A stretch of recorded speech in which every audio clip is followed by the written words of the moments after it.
Sim Live. Matt's gonna drive on down the track. Train Sim Live. It's good to see you all come back. Matt's right here, he's just begun to show him how it should be done. An engine driver's life is fun, and we can do it too. Train Sim Live. Matt's gonna drive on down the track. Train Sim Live. Good to see you in the chat. Matt will always do his best as he puts locos to the test. He drives for hours without a rest, and you can do it too.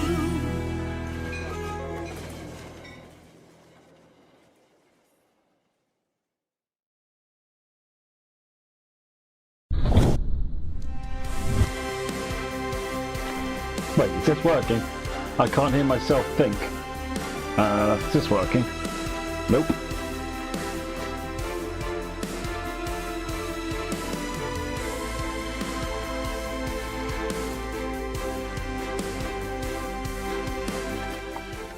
Alright, that's better. I can hear myself think now. Can you hear me alright? It's better. Got the setup out here, look folks. I think the camera's not so good, but then again it's quite an old camera. What I'm doing is testing some stuff out here, and I'll probably replace this camera with something decent. But for now I'm just borrowing something else. It was too loud, yeah, really. Right, okay, so oh dear. I was going to start this stream earlier, like 2 hours ago, but I fell asleep, so I'm on 157. Yeah, I keep resetting my level. I don't really keep my level anywhere, and it's different on different machines and all sorts of things, so I've stopped worrying about my level. It gets blanked. That's why you notice my name is 34234, because I'm bored of even typing my name in at this point. Oh dear. Right, okay, let's just get started, right? So I've got the TS controllers stuff here. I've got this is the flexi throttle, flexi lever, that's the word, with a 0 to 8 notch in it. I've got the door controller, I've got the AWS, and I've got the 3-step brake in Sprinter setting. Right, let us key in, put it in forward, and make sure we've got headlights on day, get doors open.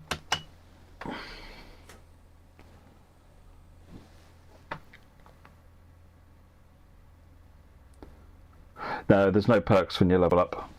Everyone tells us they would hate it if it did that. They don't want it locked behind that sort of thing. Cap heater, cap light, destination light can go on, line strip light panel is on, we're good to go. Let me just make sure that's working. It is. Excellent. Hey Mr. Powell. I jury-rigged a camera with wires dripping everywhere, so that it looking down on here, it's hanging precariously above me. Cardiff, IOW Film Productions, but with this is obviously in the Pacer. It's using the timetable and so forth from Just Train Zaddle. So this is the Pacer. For Pacery goodness, we are going to Radar. I don't know if Radar is an option in it, because I don't think the actual ultimate destination of this train is Radar. But let's see. Hey Paul, how you doing? Oh, it is. There you go. Smashing.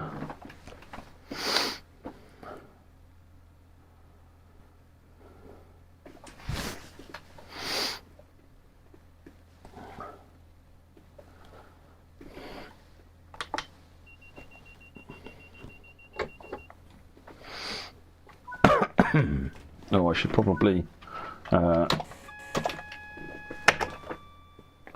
do that as well. Right, do I need second levers or anything? Possibly. Is it down here? No. We'll see if it will work, shall we? Let that off. Release the brakes.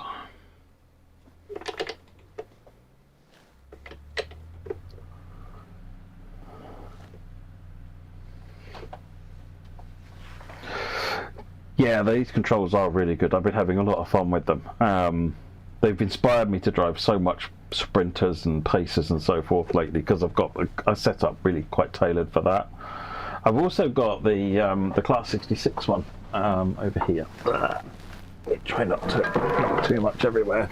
I've got the Class 66 one here as well, which I've had a bit of a play with, but I've not driven a lot of 66 lately. I need to fix that. I've got the left panel for it as well. Hentis, yeah, USB.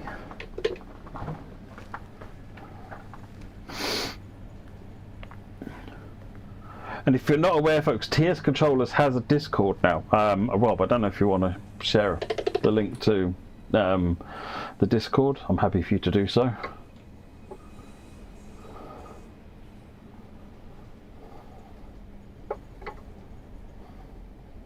Too much time waffling, not enough time spent driving the train.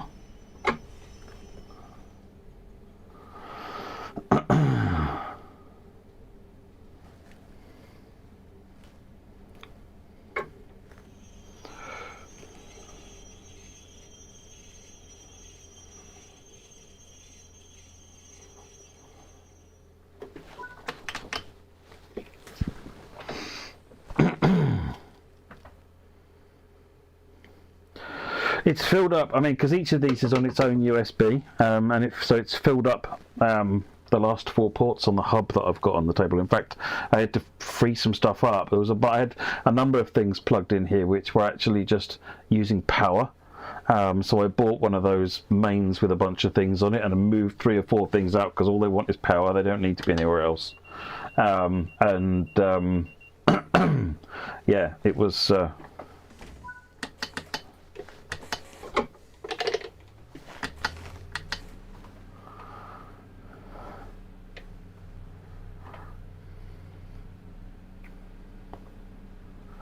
Yeah, mine's plugged into a port. If anyone wants an invite to that Discord, if you can't find it, I think he's linked to it on his webpage, and on his Facebook. So if you can't find it from there, ping me a message, a DM or something, and I will get you the link.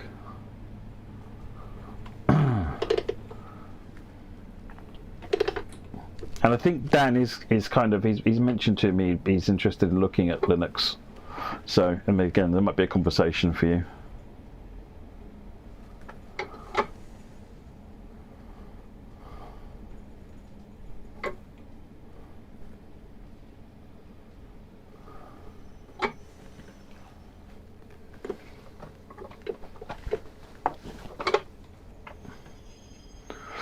Redbus, this is TS Controllers hardware. It's the flexi brake, the flexi lever, door control, and the AWS.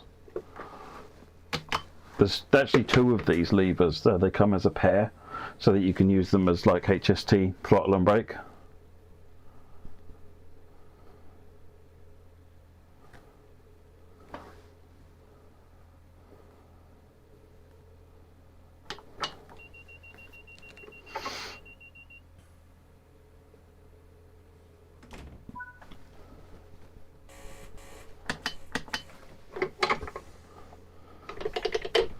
So the way that I talked to Dan about that Train Simulator driver at TS Controls, and what we've done is made it to where if you press a key combination, the throttle turns into a brake. I haven't tried it yet.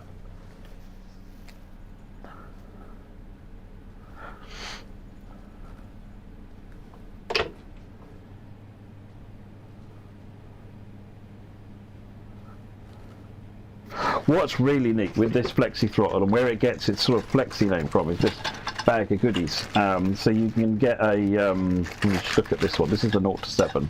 So the notching is done via this little bit of plastic. You see the grilling on the top there, and then what you can do. I'll show you at the next train stations. You can take the lid off. I haven't got the screws in on this one.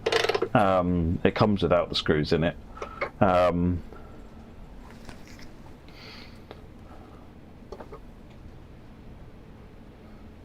Have you seen Wireless Billy's controllers, Paul? He's actually working on a desktop controller now as well. It's kind of like a super duper rail driver. But his sort of mock-up, his models of US locomotives are stunning.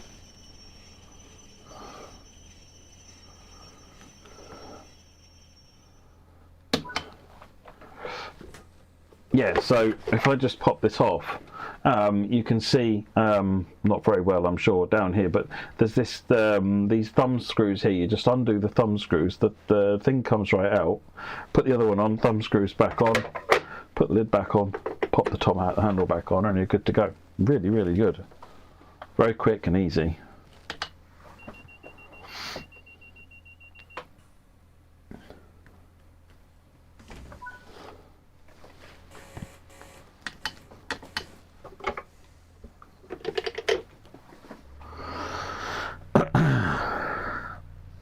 I went and had a look myself, and now I can't remember what they are. They're razors, if I remember rightly, Hentis. Ping me at work. Ping me when I'm at work. Except I don't know when I'm going to be in the office next. I'll look it up. They're they're razor headphones though.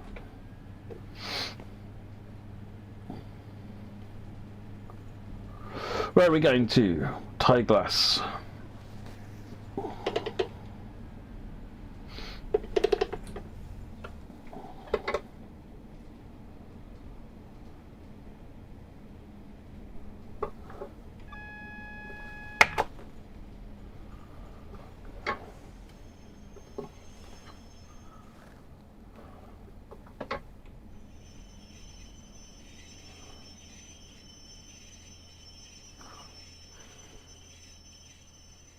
No, it's the headphones that we use in the PlayLab, Paul, that he's after.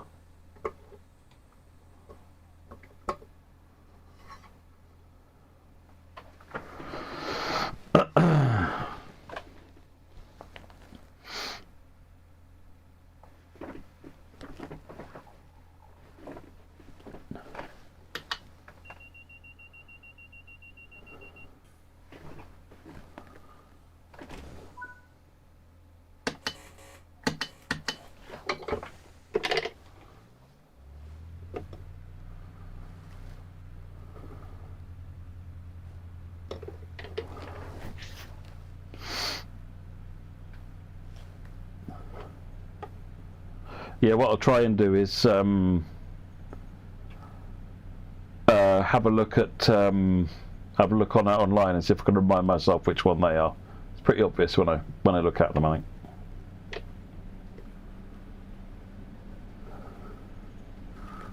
Red Bus. So the latest driver, what you can do actually, and I don't have the latest driver for the TS controller stuff.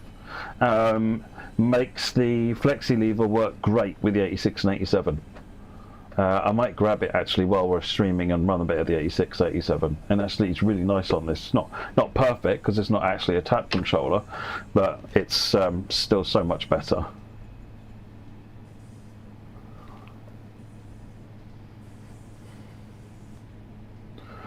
The flexi lever has 2 different modes of operation, so I'm in 3-step. But if you're running an old BR loco, then you can switch it into that mode. I don't know what mode that's called, but you can switch it into the alternate mode, and then all the notching and everything changes to that. So you've got, you know, a wider range of motion as well on there.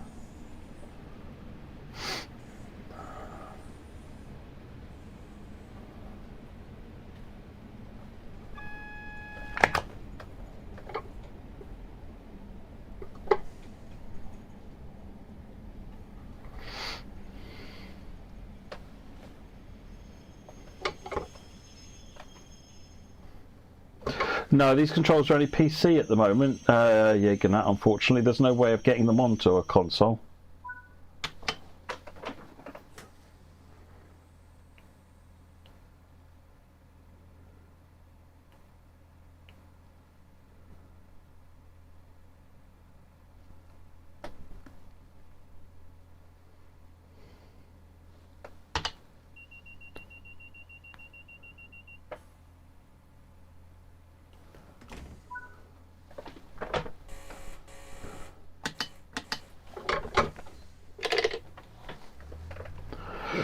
Up on the main line now then, or up onto a mainer line than this one.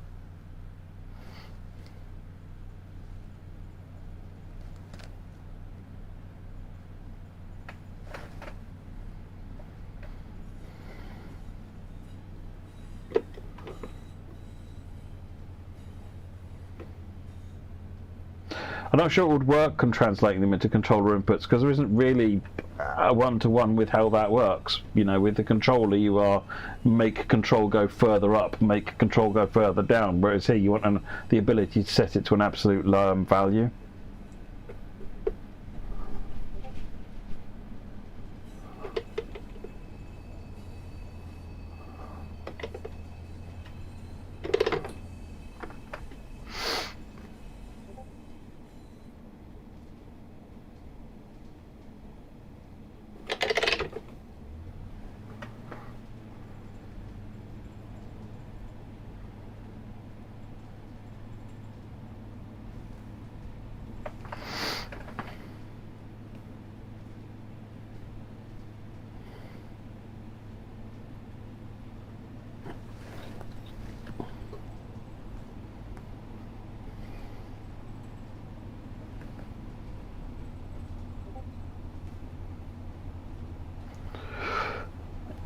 Aren't steering wheel bases just mapping to a position on the joystick, to a left, right?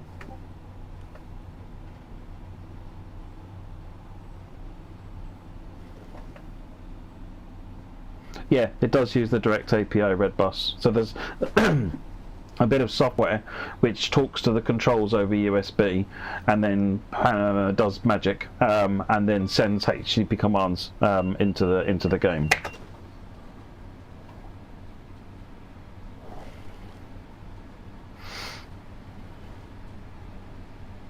I like the GBR livery, to be honest, Rob, actually.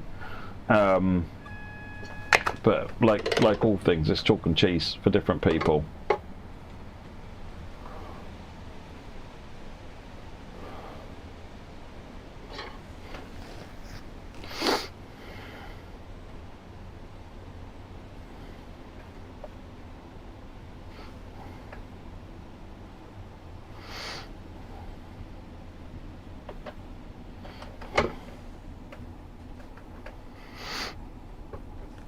Hentis, I couldn't possibly say.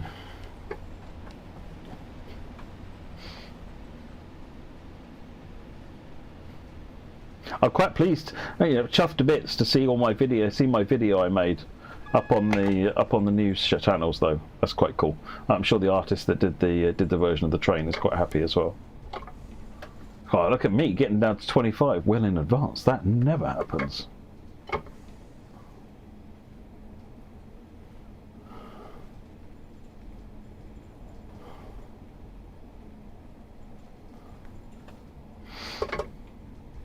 It was definitely done specifically for that train simulator driver. The artist, the artist for the LNE that DFT hired, who's done other trains, did did it directly on there. So, like it or dislike it, it was definitely done for that train.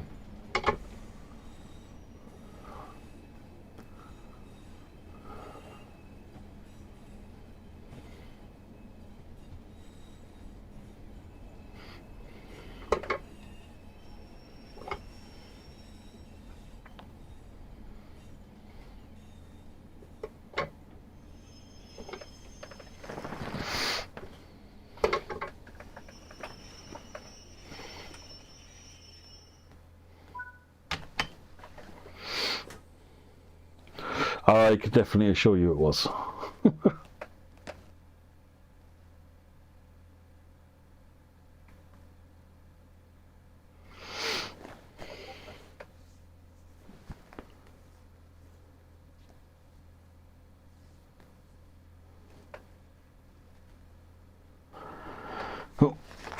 red light.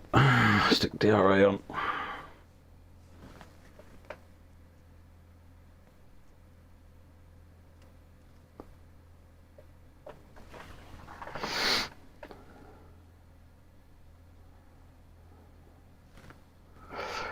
I quite liked it. One of the shots that I took was the train going past that way, and you get this kind of bouncy waviness of it as it goes past. And I was like, oh no, that's quite good. I like that actually.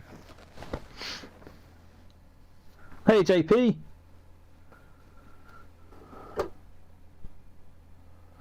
Hey Mega Simulator Gamer, glad you're enjoying it. I like this route, and the pacer actually is kind of like the creme de la creme for it.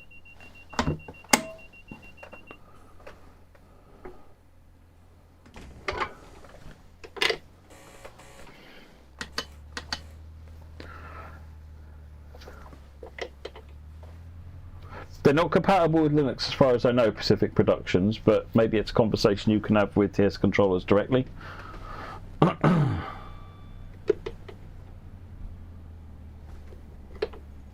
In my experience, Dan is incredibly receptive to feedback.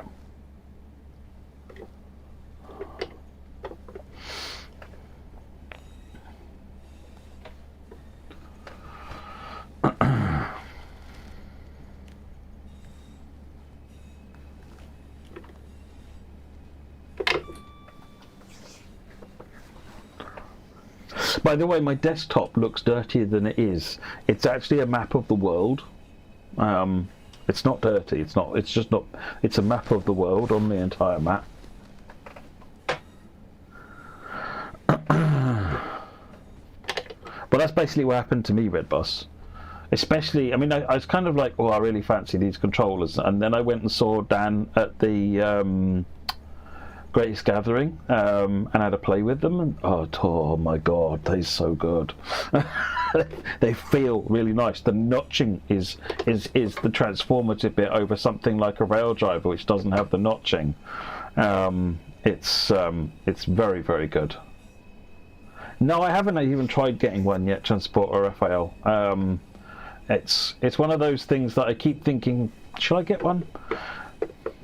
It just leaves me cold every time I see it. It really does. It's so generic.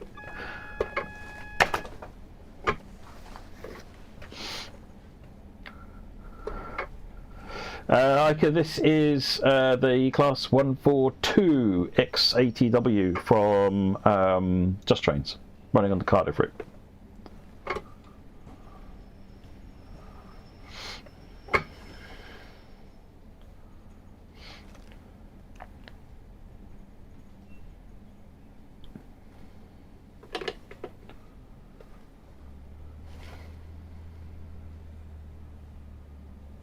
But yeah, the notching for me is the standout bit that makes these better than anything I've seen in the otherwise. The notching just it creates that incredible sense of immersion, which I've not seen anywhere else.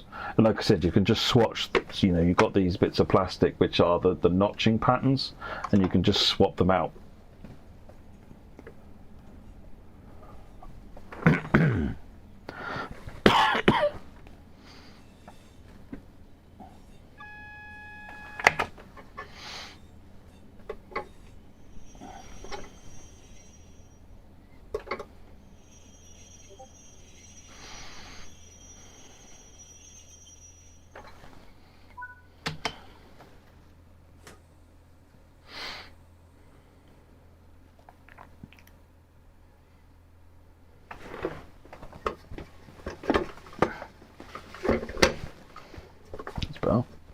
Something under it. I need to find a wiring solution here that isn't quite as messy. Red light, DRA on.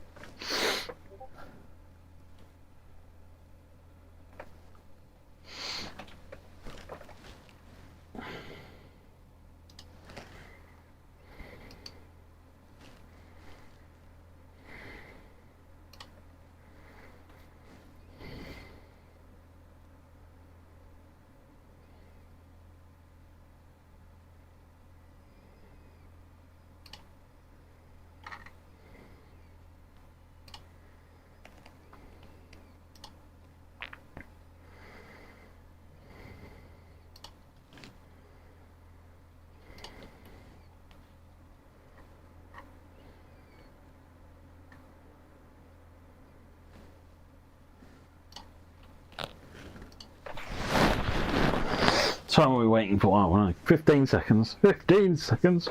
Who is the most festive staff member at DDG and why is it Harry? It's usually Harry. It's either Harry or JD. I mean, it's going to be someone in the community team.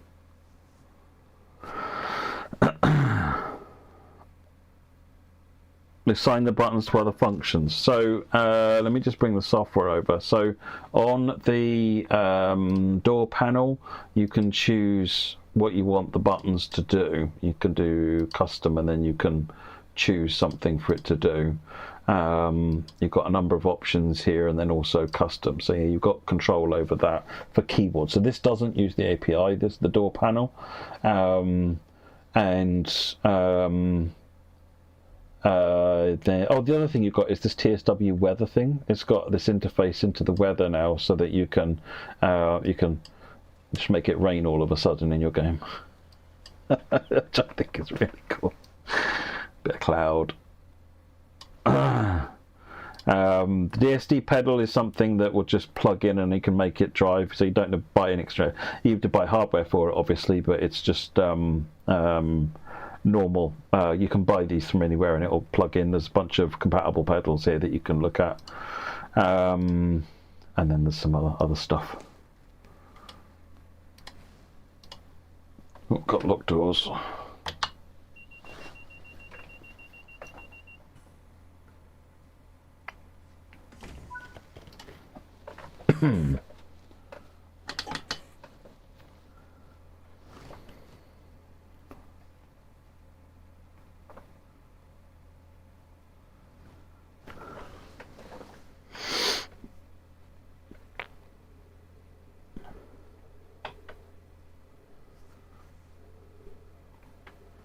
Can you do preset profiles? I don't know, actually. Oh, here we go. We've got a green light.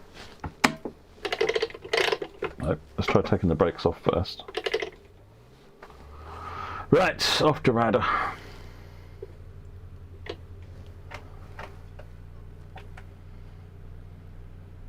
Middle button, this one, the big yellow one, is the AWS. It's a separate unit. It's the cheapest of the three.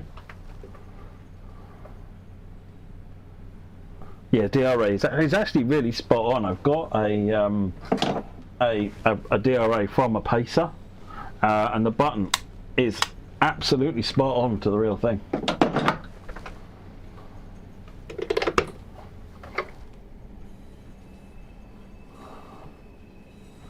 Oh, 153 I think for me, Mega Simulator Gamer, but it is 6 and 1 and half a dozen of the other.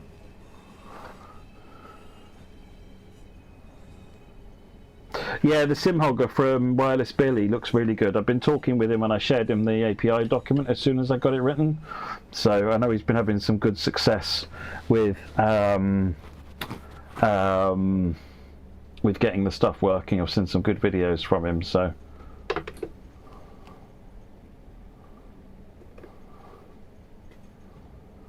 Yeah, it is compatible now. He's also doing a desktop control stand, which is kind of like a rail driver on speed. That looks really good as well. Well, there's two cabs on a 153. Yeah, the small cab is extremely small.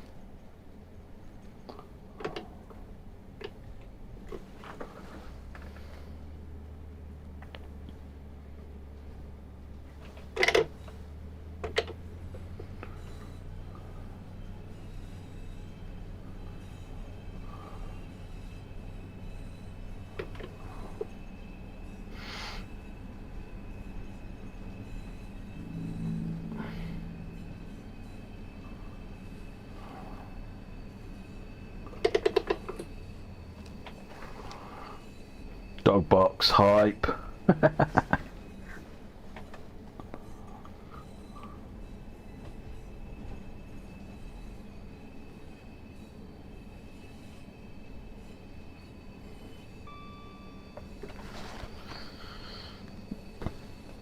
I've got a TPWS box. It's kind of buried under some stuff, so I won't dig it out. But with the two lights and the switch on it, the button on it.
I miss the HTML when it was BR Blue. Deltix, yes. Hey, bonjour François.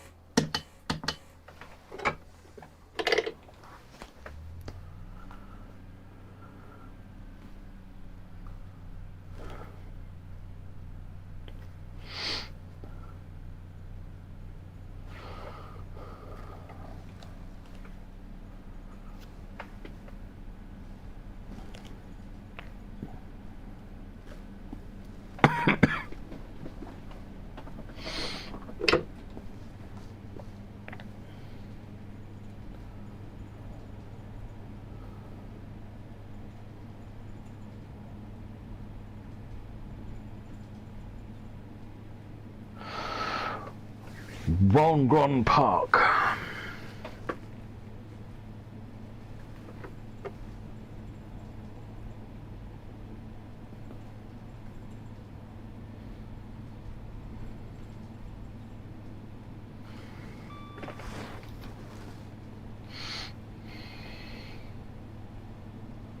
Got a mile to go yet.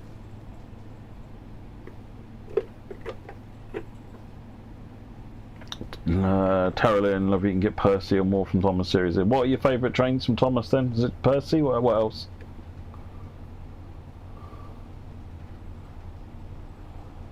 I'm a bit of a James fan myself.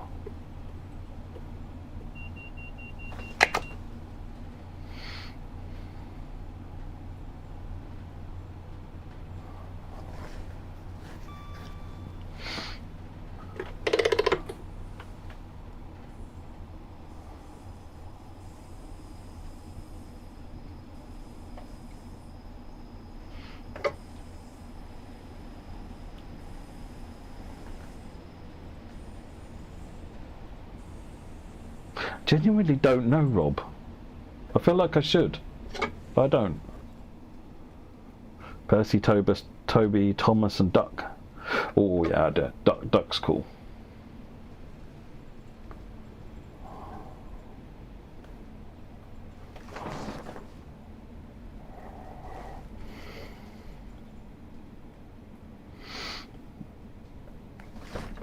One of the years I was at the Worley exhibition in the Birmingham NEC, they had the real life counterparts of Bill and Ben there. It was awesome.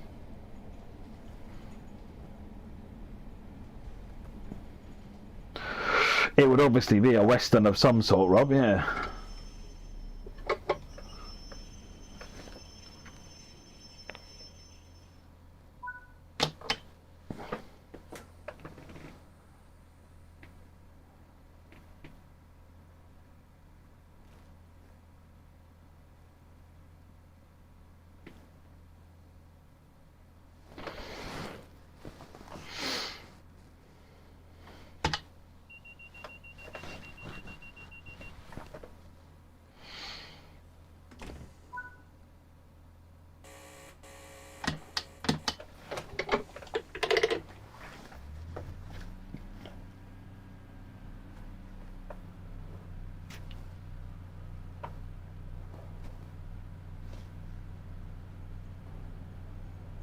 Oh, you can't beat the 52. It's like driving a greenhouse. You can see everything.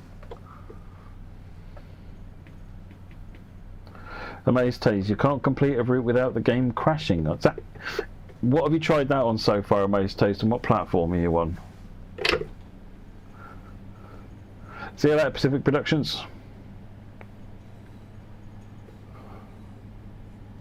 If you could only play one train in TSW and never anything else, which one would you pick? Ooh, that's tough.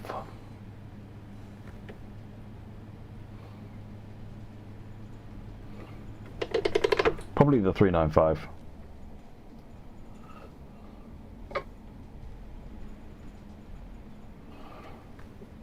PC, Amaze Taze. Is anybody else having problems? Can you try doing a verify files, Amaze Toes? Assuming you aren't kitted out with millions of mods.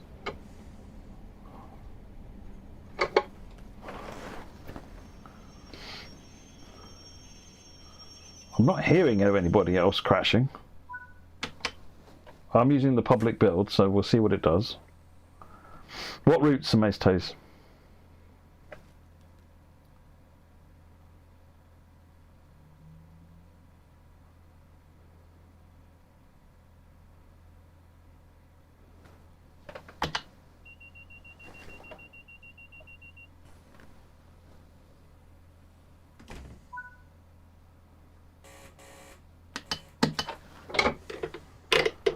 Danes Court.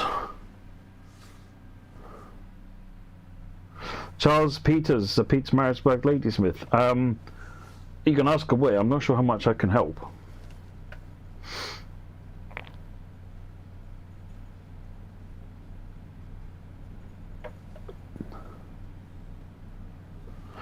Well, I'll run a bit of West Coast Main Line over Shap in a bit then, because I fancy doing the 86 with the controls. So.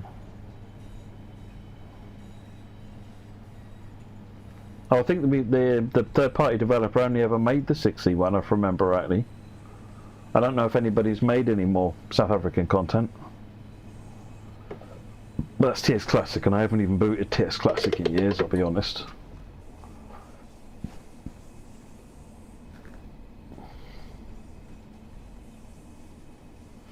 Terrell Schofield, this is Cardiff.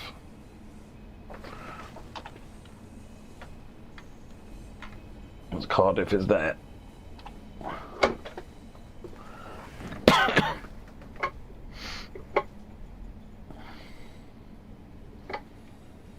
Stop.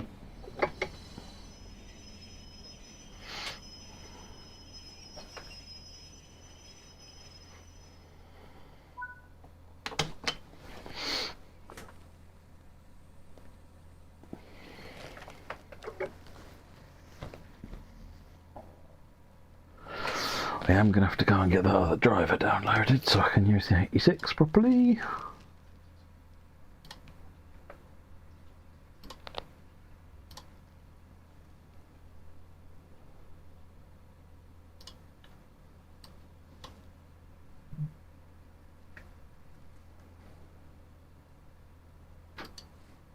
Right.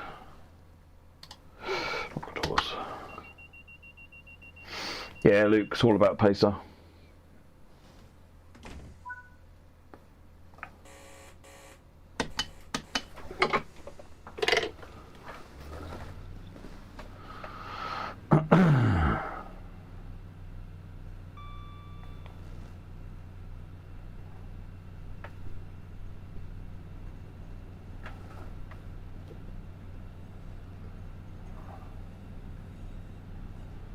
I would start with a verify Amaze Toes. Failing that, send me the crash log, the crash dump file it creates, and I'll see if it can tell me anything.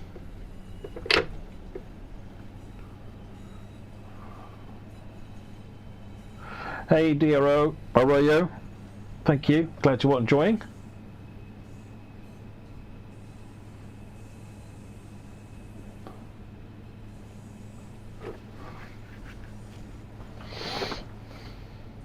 The other one's Steam though, isn't it, Francois?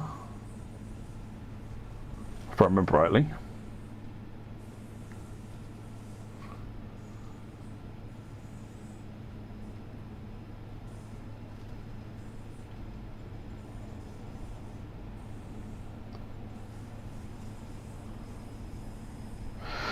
Tommy Anderson, this is Cardiff with the Just Trains Pacer. Back when I was doing this regularly, I would have like a bar along the top telling you what I was driving and so forth. I really should reinstate that.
My favourite squash flavour, lemon, is what is my normal go-to.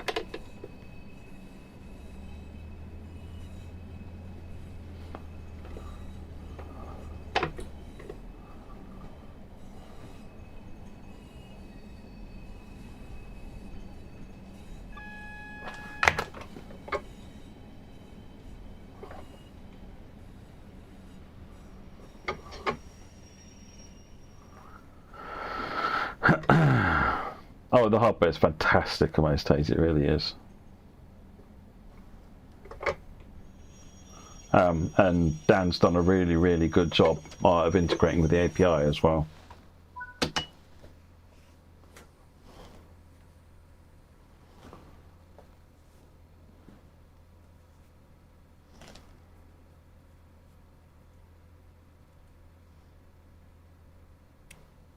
But I like Lemsip as well, you see, Hent, so.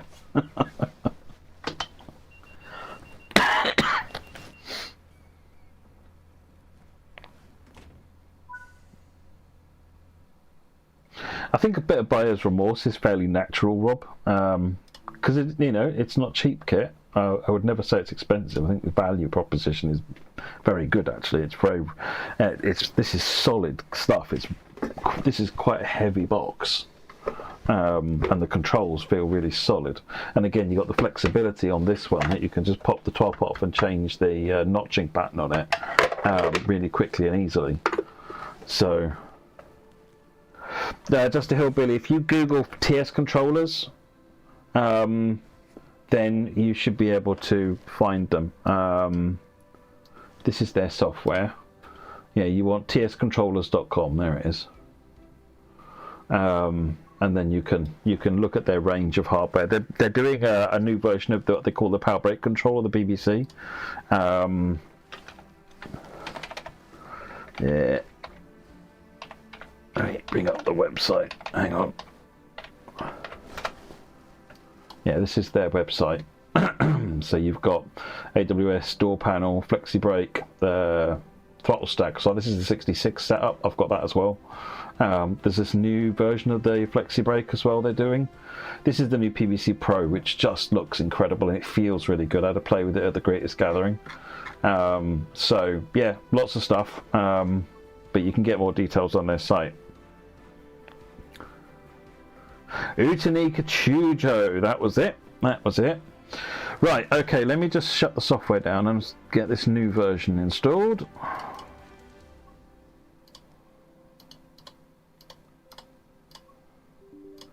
Hello. Press the wrong button. Too quick on the button presses.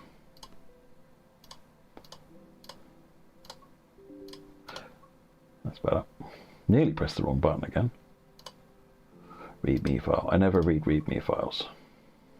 They called it a don't read me file. I'd probably be more likely to read it. Right, that's good. That's got a fix for the 86. Right, let's do a bit of 86 action.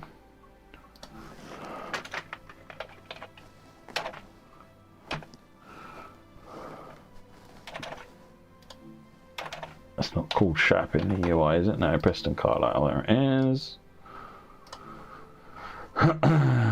86. Do it in Intercity. And do that one, I guess.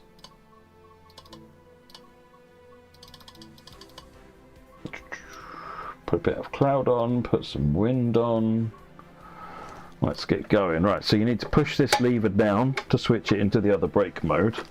And then this I need on the other controls, the other notches. So I'll need to go and get... hang on a minute. The other unit over here has the... oh, trust me, I've tangled it up with everything else. So this is the other half of the Flexi setup. But this has got the 0 to 5 in that I need. So yeah, you can just go in here and unscrew it.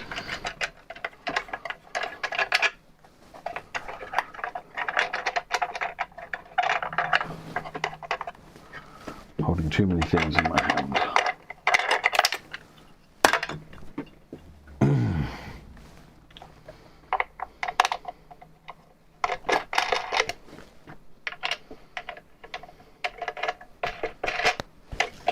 set up. Right, let me put this to one side.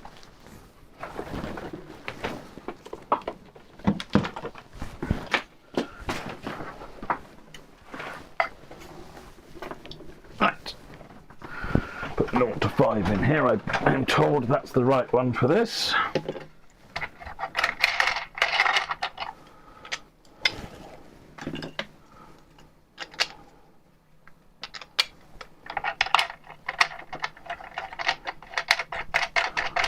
If this looks hard, it's really not. It's really easy. Don't worry. Top on. Now we've only got 5 notches instead of 8. Right. Let's... I can't use the keyboard. Too many wires on the keyboard. Right.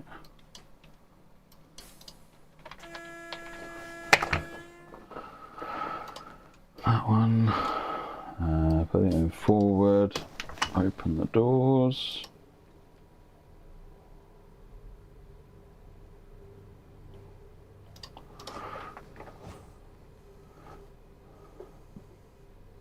Let's put it in the short.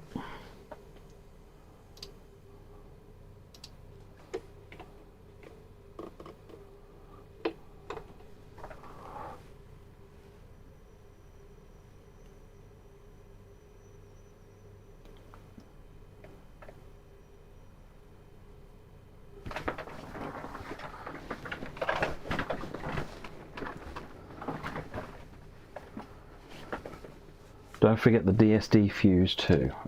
Where's that? I've not really done a lot of driving with this thing, to be perfectly honest. Instrument lights, we'll have them on. Tail light off, dimmer, foot warmer, headlight, marker lights. Oh, engine room, right.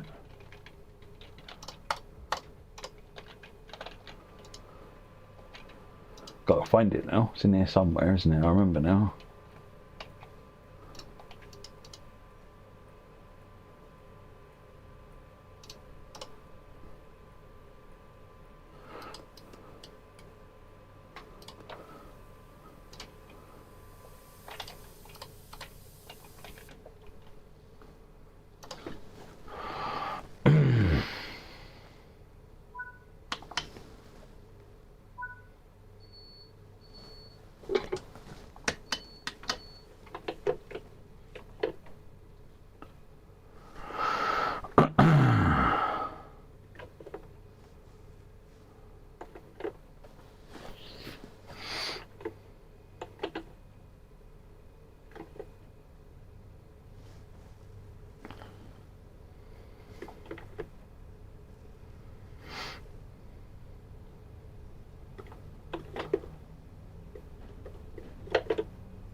Yeah, so it was TS Controllers that sold them through Alan Thompson originally, Just a Hillbilly.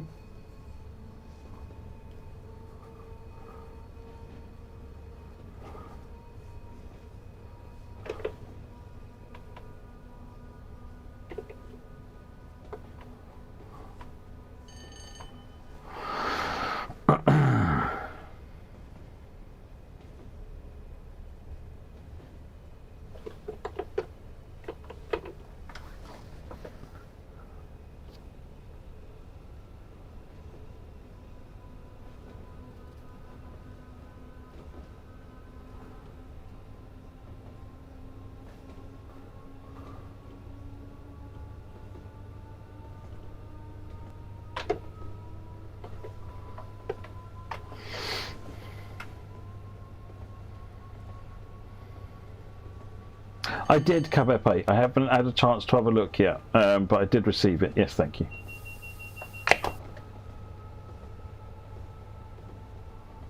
Amazed Taste. So I work with the Dovetail team to make it. I didn't make it, and I recorded the videos that everyone saw today. I like it personally. I thought it was quite a nice integration of the flag. It could definitely have been so much worse.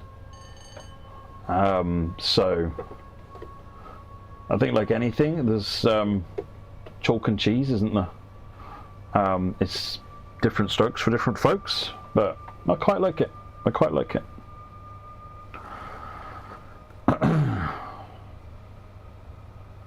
I've got no idea where the neutral sections are, by the way, so you can all just shout at me in the chat.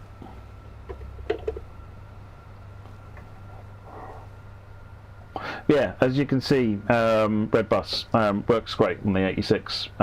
This is now, any of this type of control, the older BR locos, this breaks down, switches mode and goes into that, works beautifully with.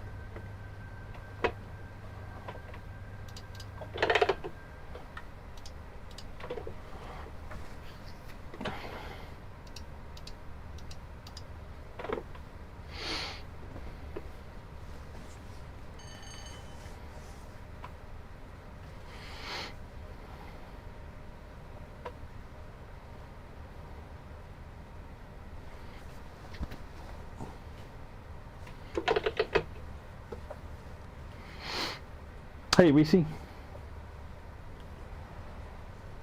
Yeah, TSW won't have multiplayer.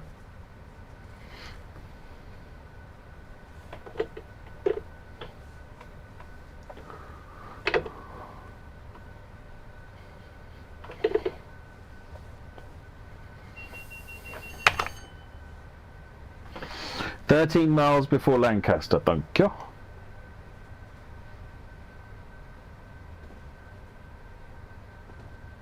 Oh, do they actually say that it was coming? Because I know what they did today was a one-off special specifically for this, because neither Hornby or us got much notice on the finished livery. But that makes sense if they're going to go into production with it.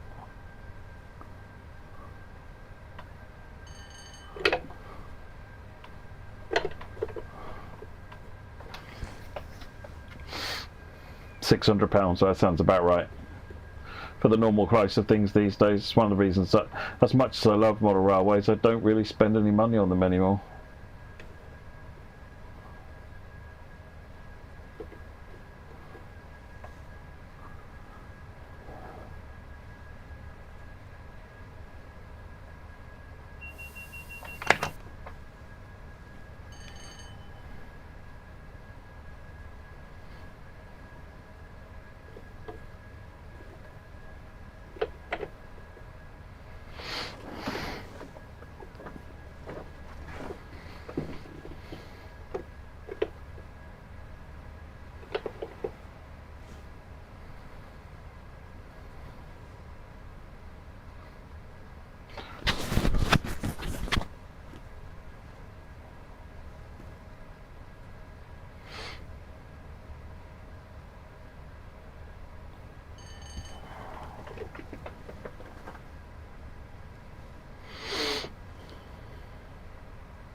I don't actually know, Kabepe.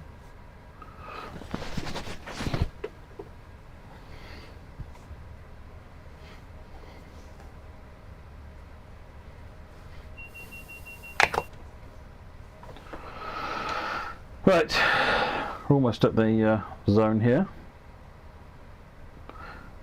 Cheers, Reese.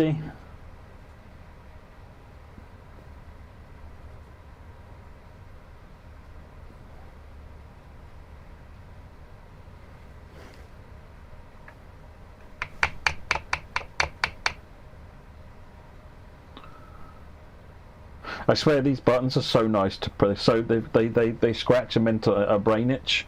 Sometimes I will just sit there while I'm doing something else, pressing them, because they just feel so nice to press. Oh, here we go. There's the black one.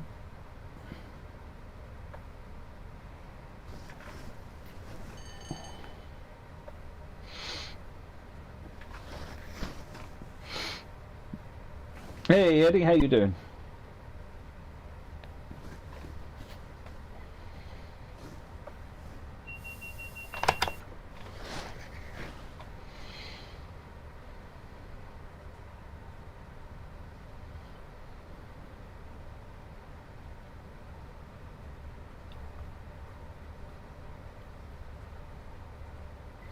Here we go, neutral section.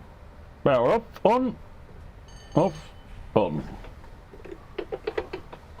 Let's get some speed back up then.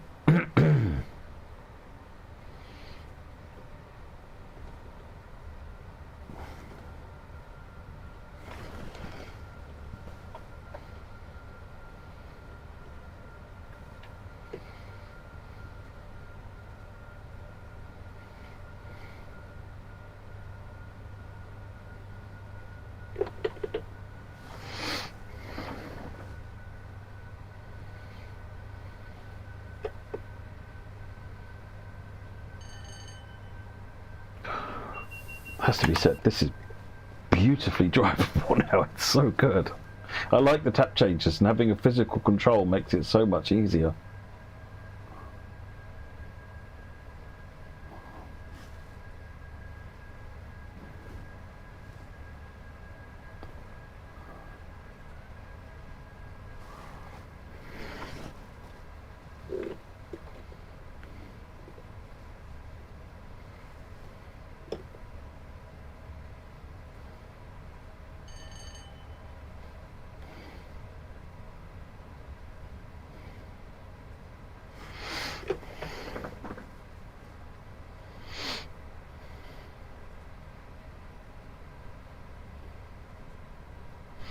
If I recall correctly, the 90 is I can't remember the name for it now, but it's fully controllable throttle. So you'd use the flexi lever and you use both halves of the flexi lever effectively.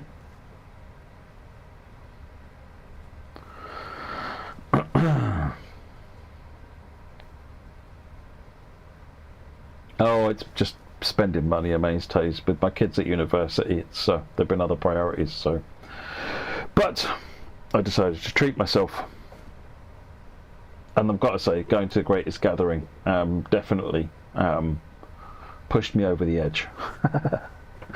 Hey, prehistoric bacon.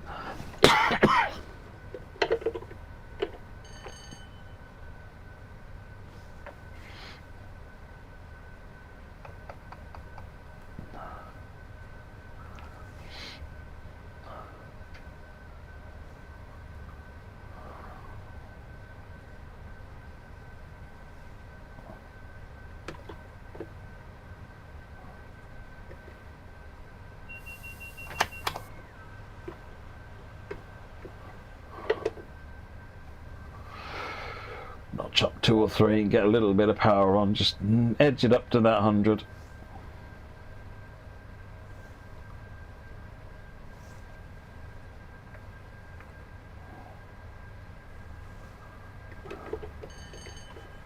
I came very close to just buying all of the souvenirs I could find, Hentis. It was really bad. I had to just walk away and lock myself at the stand, because I went out for one walk and came away with t-shirts, pin badges, hat. I'm like, no, go back and focus on the stand.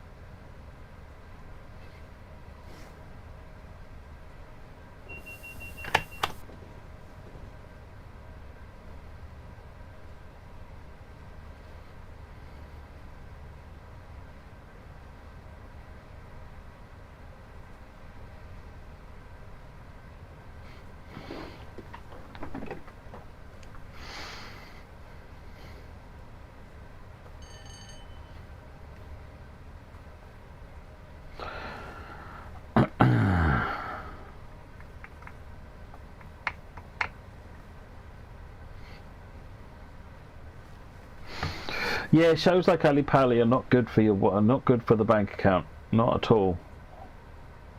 Do tend to come away from them with bags of joy. Hey, Liam.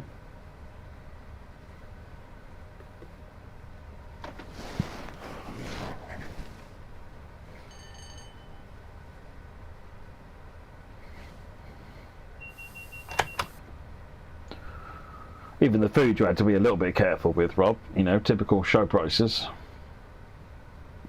Good food though, no complaints.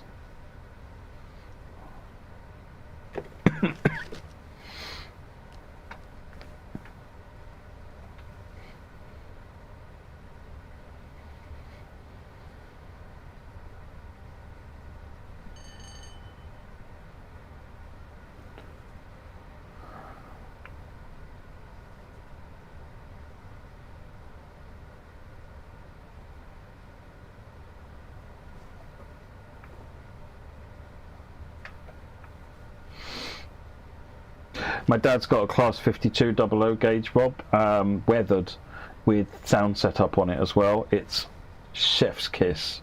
I don't really go for the sound 00 gauge that much because it just, by the time you've got more than one, it just becomes a cacophonous noise.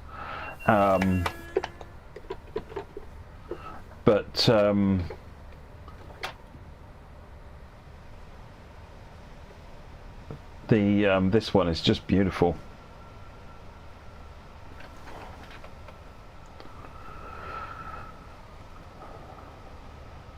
To use the controllers instead of the keyboard or controller, what do you need? Well, you need the controllers.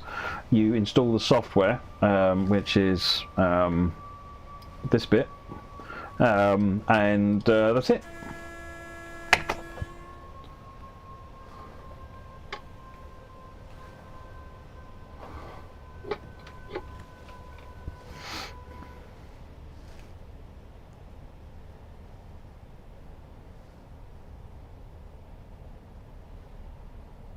I'll let you know the next time we're doing something, Rob. You are, as always, more than welcome.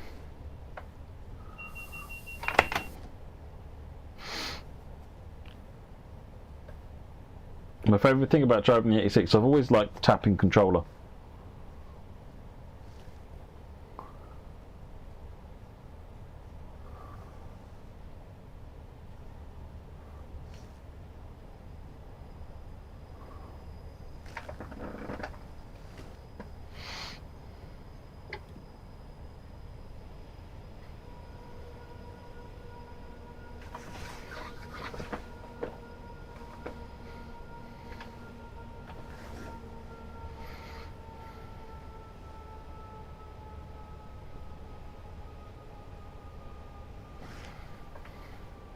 What I think of the PBC that's coming, I will be front of the queue to get one. It looks, I had a play with it at Greatest Gathering and it was superb.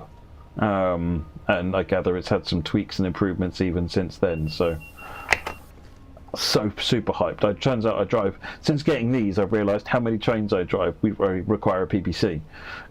So a PBC will absolutely be added to my collection as soon as I can get one.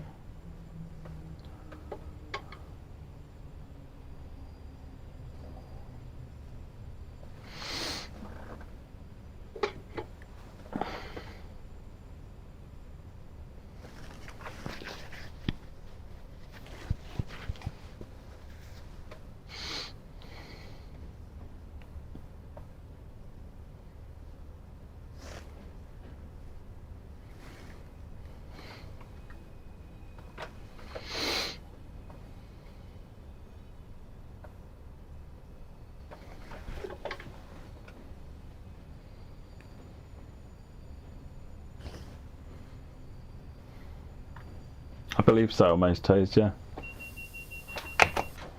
It's impressive what he achieves, to be honest.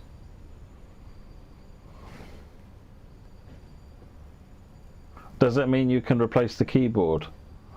Yeah, I mean, this is just using the HTTP API. Well, most of it is. I mean, things like AWS and Door Panel don't. They are virtual keyboards, essentially.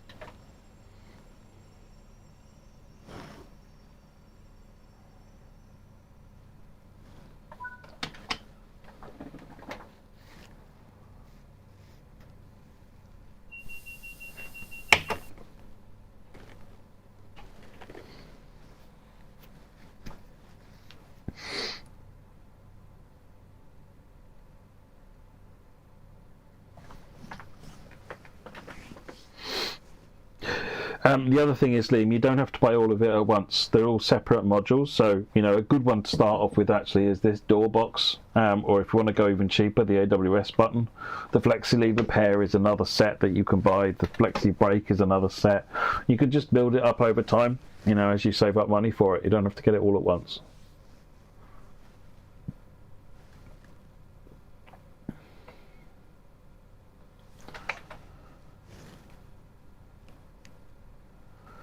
Can you use Stream Deck to change camera views? There's no reason why not, to be honest. You plug a Stream Deck in and just map them to change them out there. I've got an old Stream Deck. I might try plugging it in at some point and see if I can make it do that.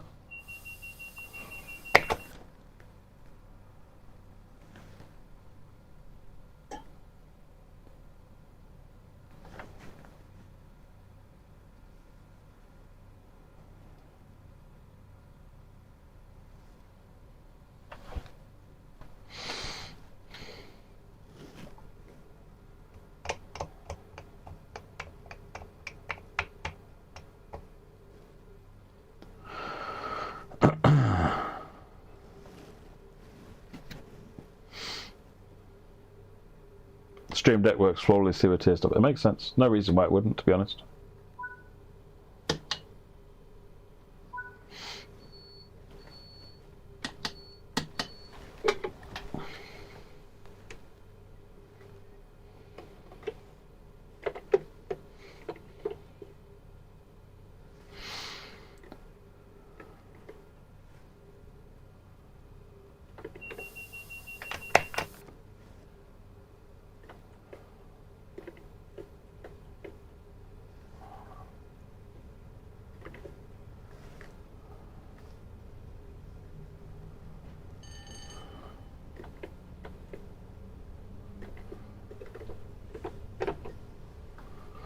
Forgot it was only a 15 limit. Getting all excited to race away, it's only a 15 limit.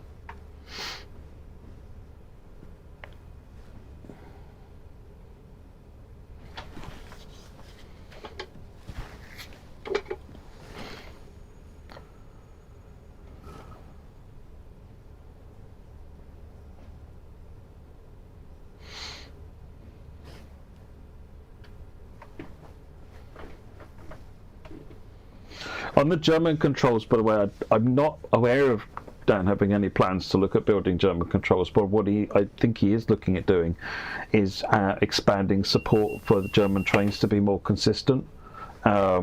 Because some of the controls do work with the German trains. It's just a bit hit and miss, particularly with the PVC. It should work. I think he's aiming for that one to hit the German trains quite nicely. So I'm certainly looking forward to that, because as everyone knows here, I'm sure I drive a lot of German trains. I really enjoy it. So I'm definitely keen to help Dan and encourage Dan, if I can, for as much as I can, to make it work well on the German trains.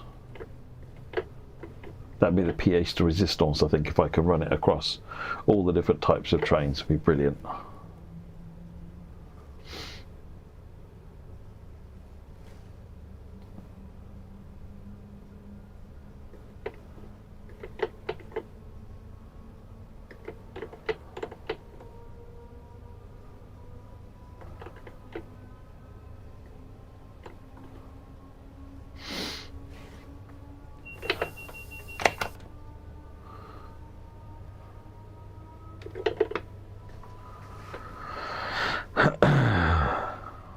You're enjoying the BR140, yeah. The BR140 is nice. So's the Wico cab car as well.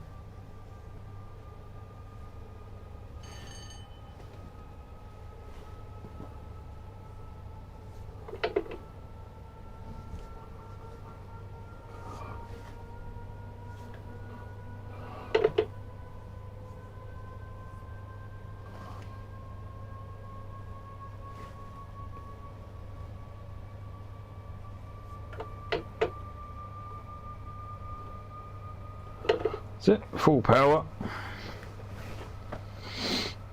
Off to Oxenholme, 17 miles.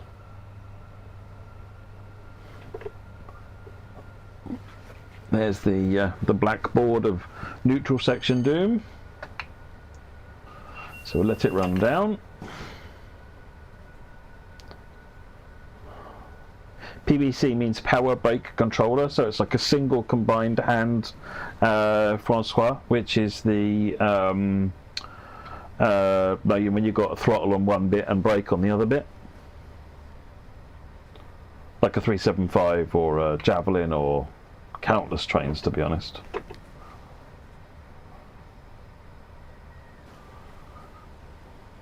The power, the not tapping controller having a fit is because when you put it into the run-up state, the scripting of the 86 and 87 wants to force it back out of the run-up state, which doesn't really work because I've got the lever in the run-up state physically. So Dan actually put a change into the code recently so that it will just keep forcing it into the run-up state, which means it actually works now. There's no way around that, unfortunately, as far as we can see.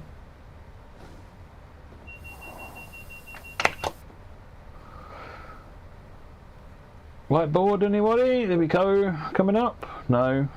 There's me getting all excited. Did we already go through the neutral section?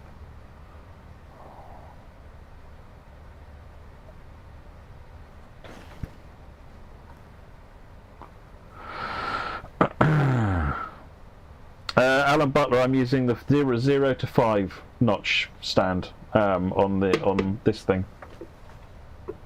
We must have already gone through the neutral section by now.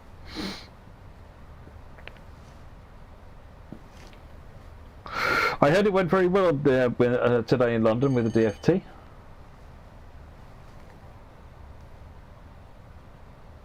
I didn't go myself. I thought there's no point everybody going down.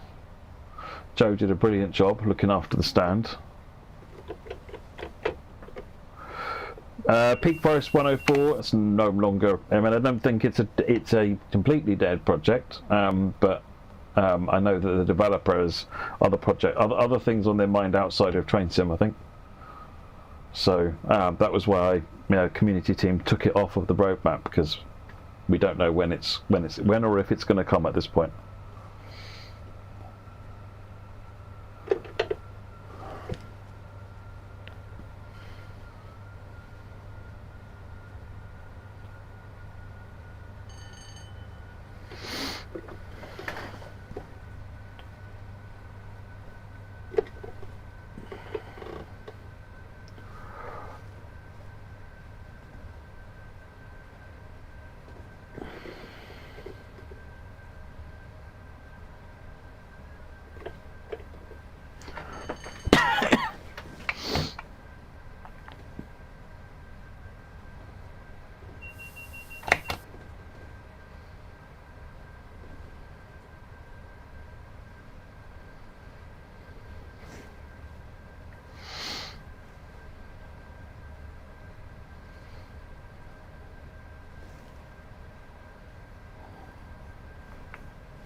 Oh, Peak Forest would have been, that upgrade would have been. I was really looking forward to that, but I think stuff happened basically. It's not for me to go into, but yeah, stuff happened.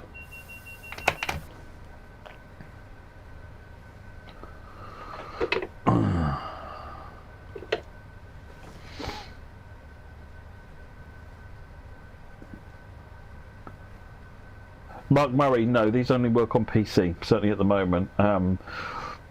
I'm constantly trying to think of ways to help Dan and other controller manufacturers make them work on console, but at this point they need a piece of software to run on the machine. So that rather rules it out, unfortunately.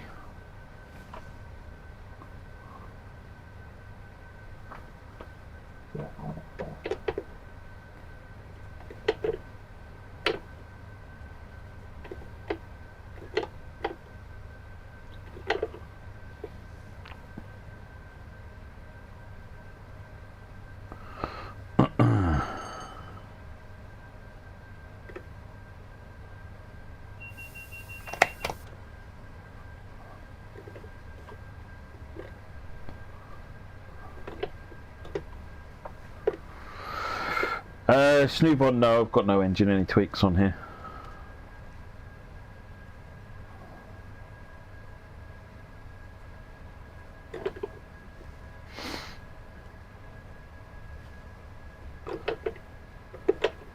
Oh, the team doing the Medway Valley line are a really good job. So yeah, no, I'm very keen to see that project conclude. They've been making blinding progress with it.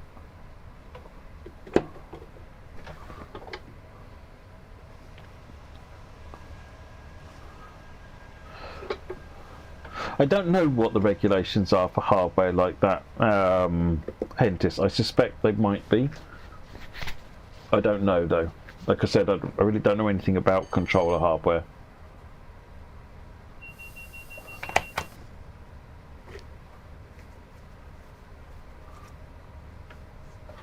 Yeah, you'd either have to have the software built into TSW itself, effectively, so that it talks to the controls, or you'd need maybe to have some sort of hardware you plug the controllers into that then communicates over Wi-Fi or over a network into the game, and effectively does the job of running the little bit of software on it, you know, like a Raspberry Pi Zero or something that you plug all the devices into that then uses the network to connect to the PC.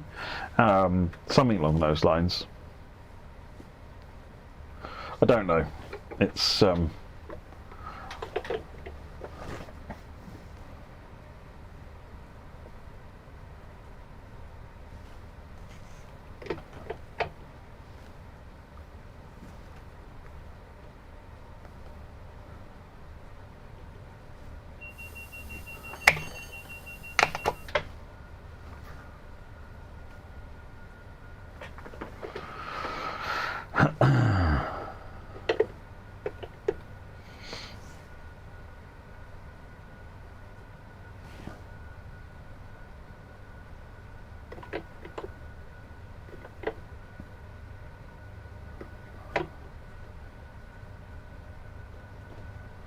.7 to Oxen Home.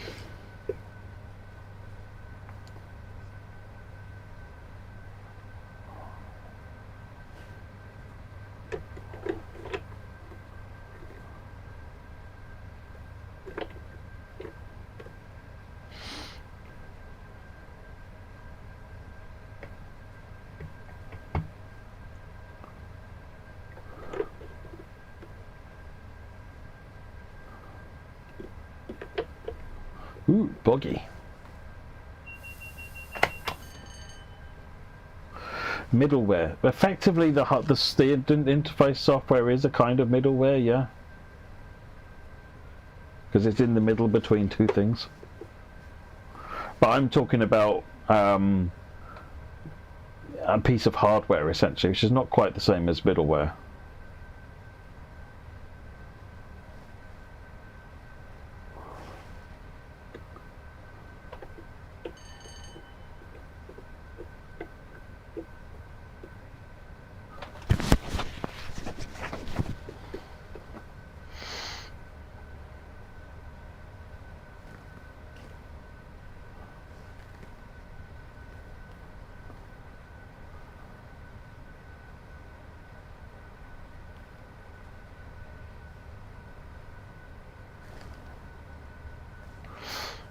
We're here to be nerdy. We like trains, Liam. At what point were none of us nerdy?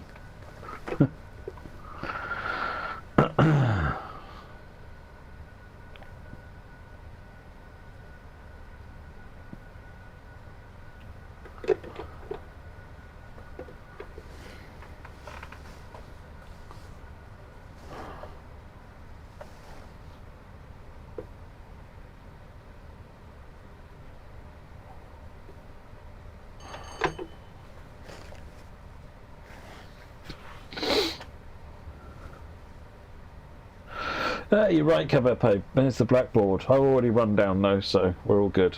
We're only 2 miles away from stop at Oxenholme.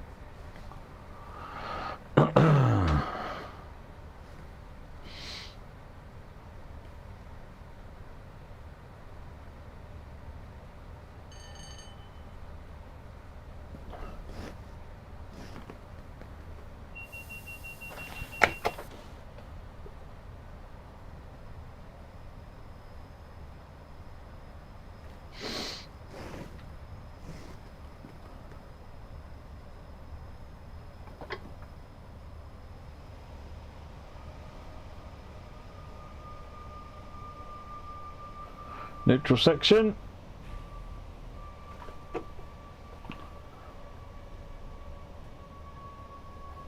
Which I probably shouldn't have been breaking through, but never mind.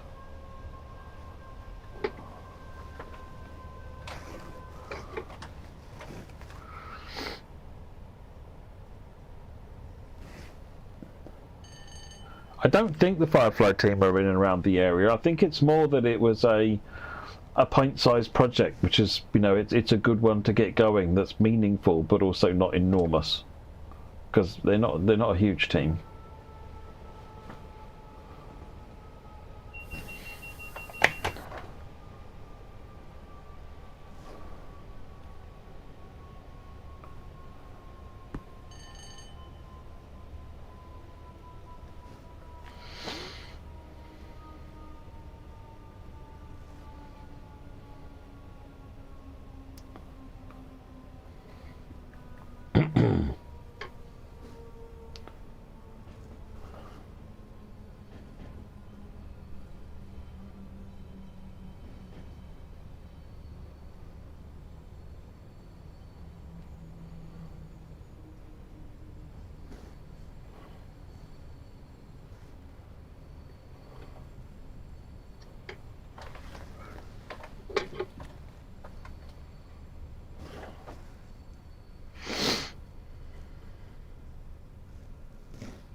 Bit slow.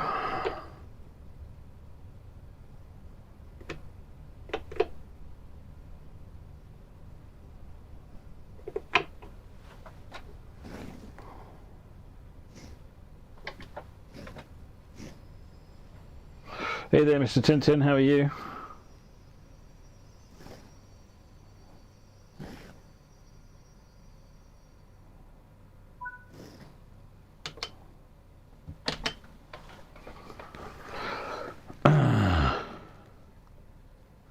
Is something GSMR something could be integrated into first-party routes? I mean, it's always something that we could have done, but it'd be interesting to see how many people actually use it. I don't personally see that a lot of people would use it, but I love that they're having a go.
I mean, adding GSMR so that you type in the code, not really that hard, to be honest. But what you're doing is effectively you're making it so that the setup of each train is now more complicated each time you set up a new train, and you need to weigh that up against how many people will use it. That's the only reason we've not looked at it.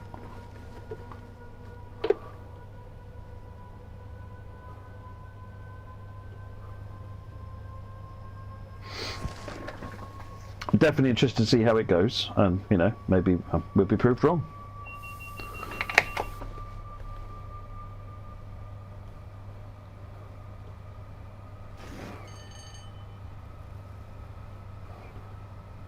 You want another Class 66, Hentis?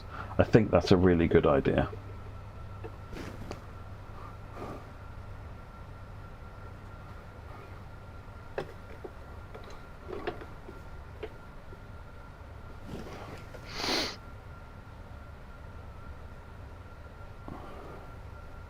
Hey Andy, how are you doing?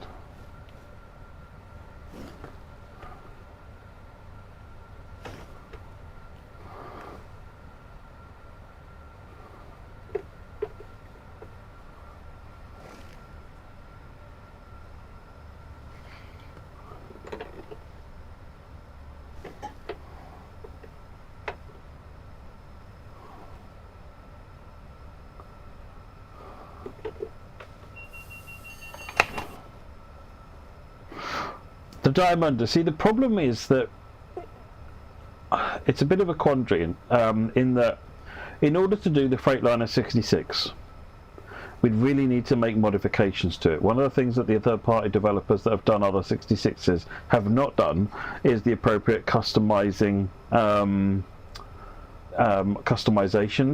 to the 66 to make it, you know, appropriate for that particular livery.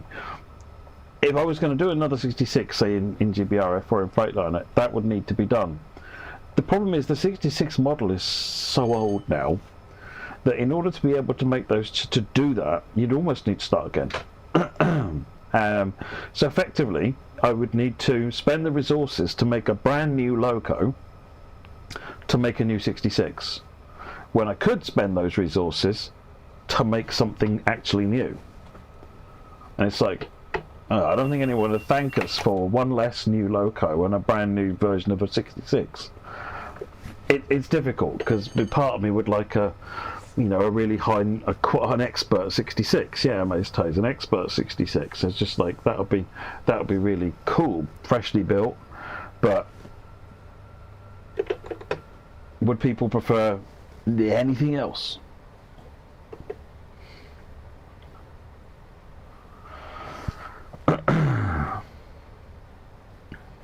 I pushed my lever too far. I've got to wait for it to notch down now.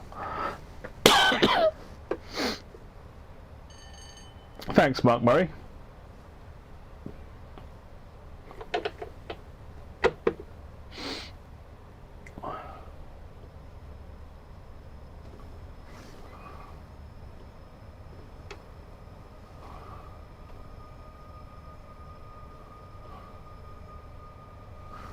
And to yourself, Mark.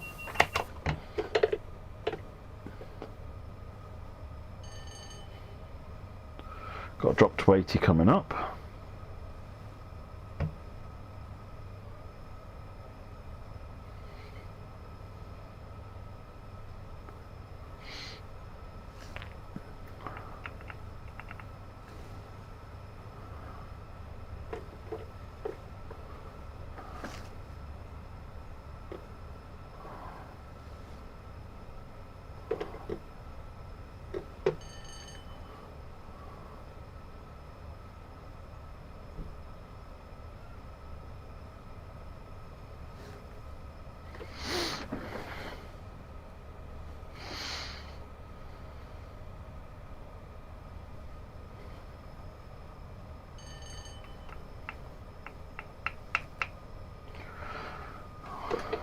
Put a bit more speed on.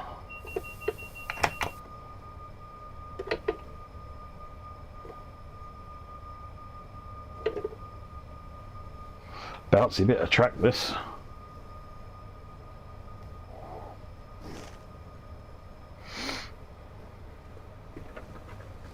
Likewise, actually, Rob. You know, people coming up and saying things like that it's really touching.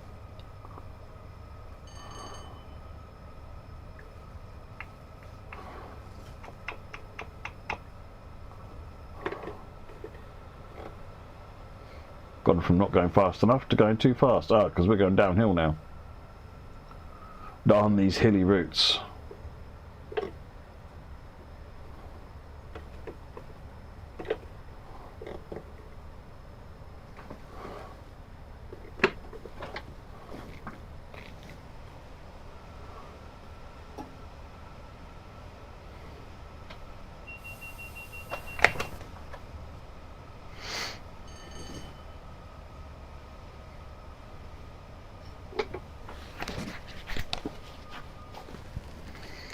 In my experience, Rob, any kind of a sound out of a cat means feed me.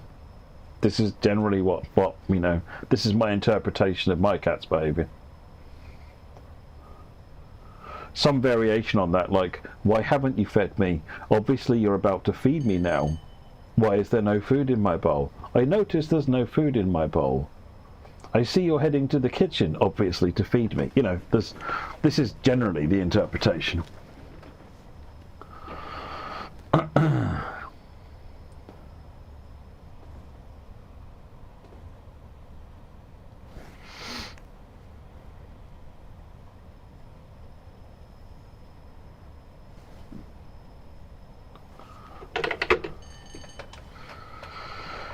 Right, let's run up.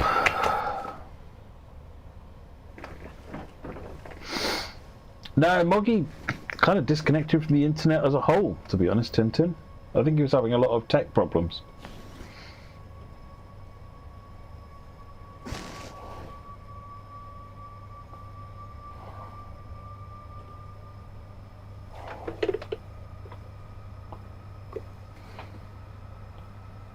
Giving it a bit of thrash now.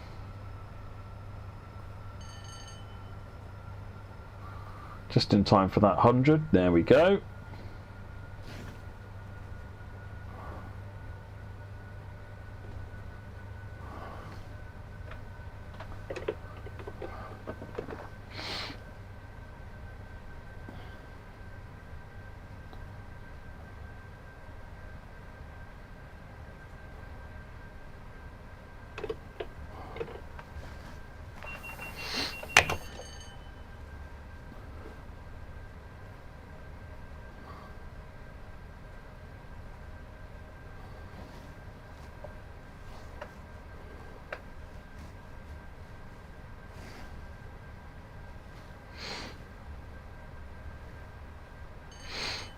Well, the old aerial camera seems to be working all right. Is it a useful addition to the stream, seeing the controls?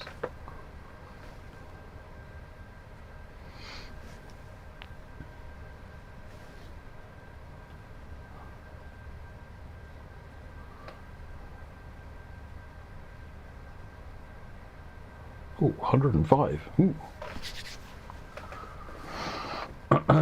What we got here? 86 on flats.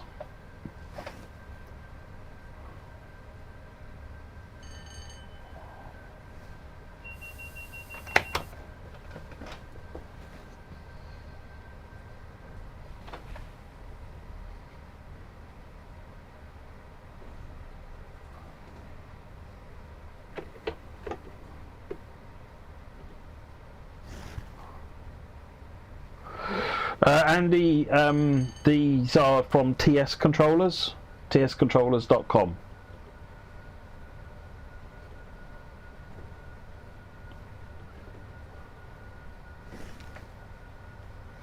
There you go, Rob's just shared the link.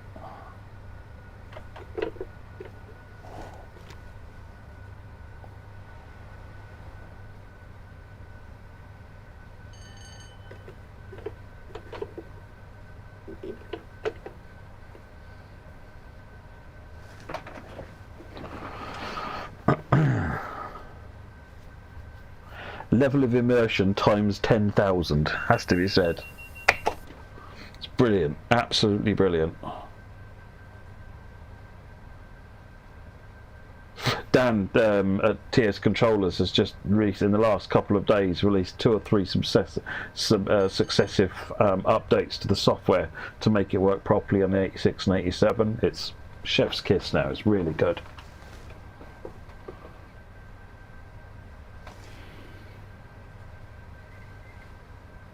Well, that's what I was aiming for, Derek. Remember I used to have one on the steering wheels and all the farming gear as well? That was in roughly the same place.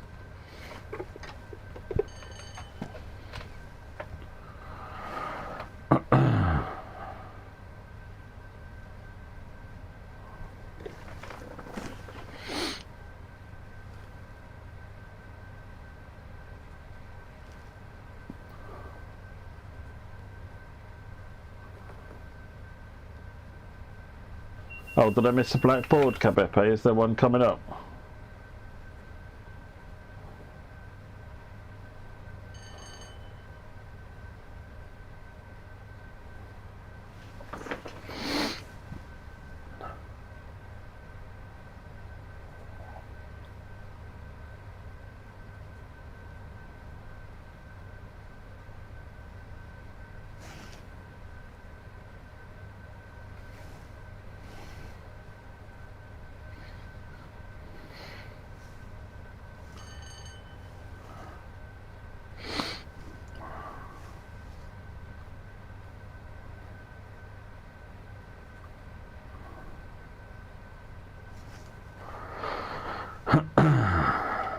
Oh, Hentis, have you picked up Wreckfest 2? I say on my Wreckfest 2 nights, I haven't run Wreckfest as a session at all for a long time, but I need to get back into that. They were the ultimate in chill.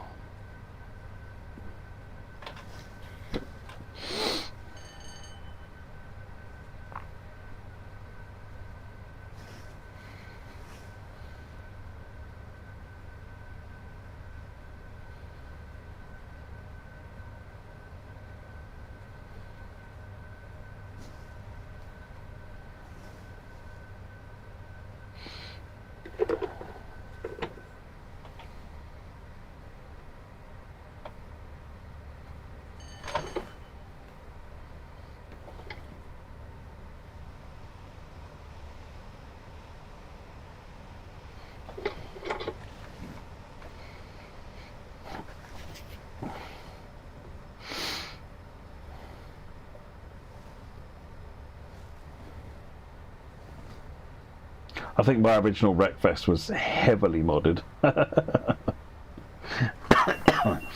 We used to play loads of custom maps on there.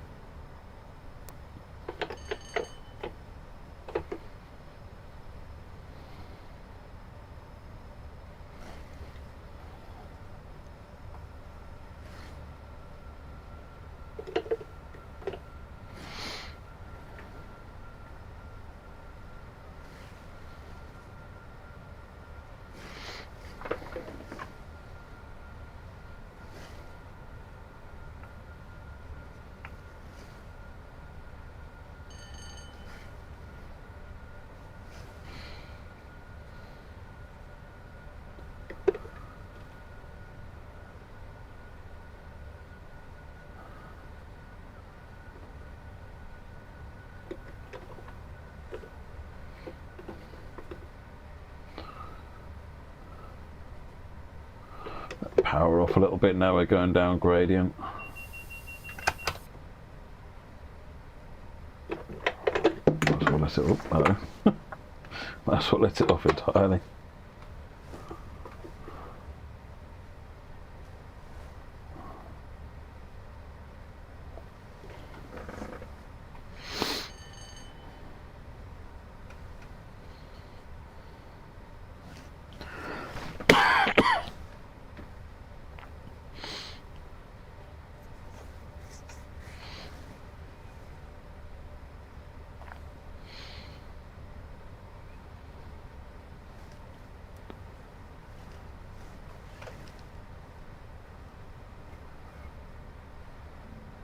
The very track pack was very good, wasn't it? There was 2 or 3 of them, wasn't there? Thanks for the reminder, Liam. No, I didn't pick up Jingle Jam. I need to do that.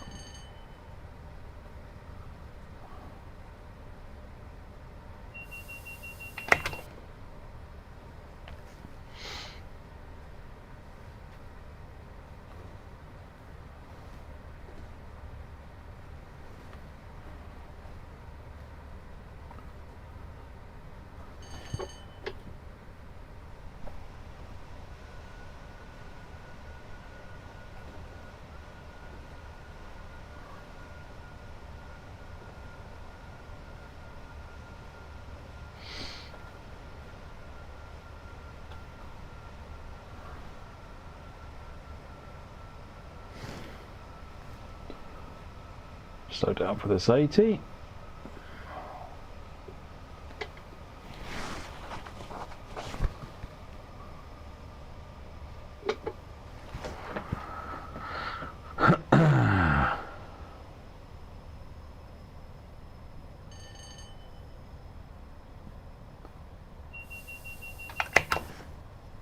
Do I think anything else released this year? I can't actually remember.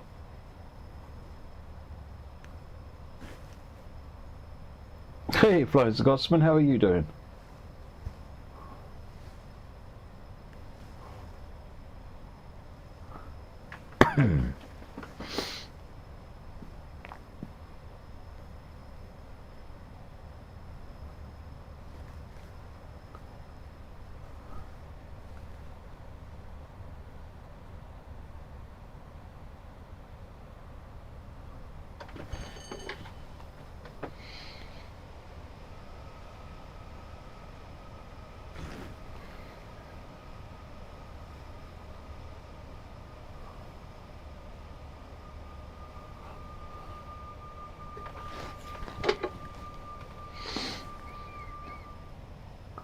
See you later, Kevin Pete.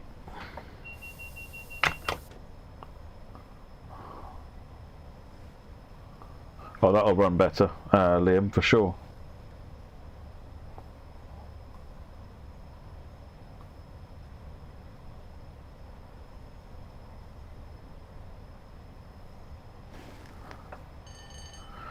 Blast Pop, I'm at 200%.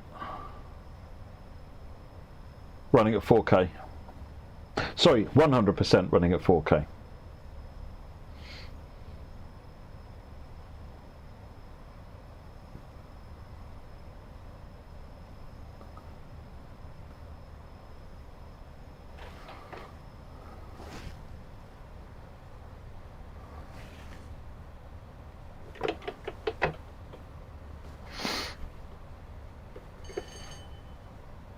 Which reminds me, one day I was going to actually try doing a 4K stream and see how that works for people.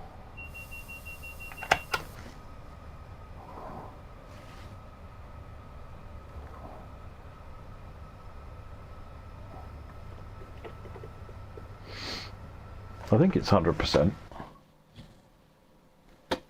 There's my mouse. Hello?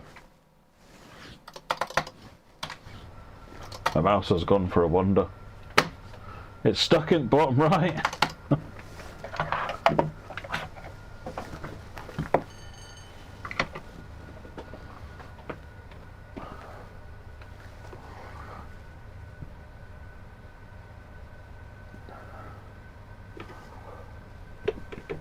Well, that's what I've been told, Rob, so I thought I'd give it a try.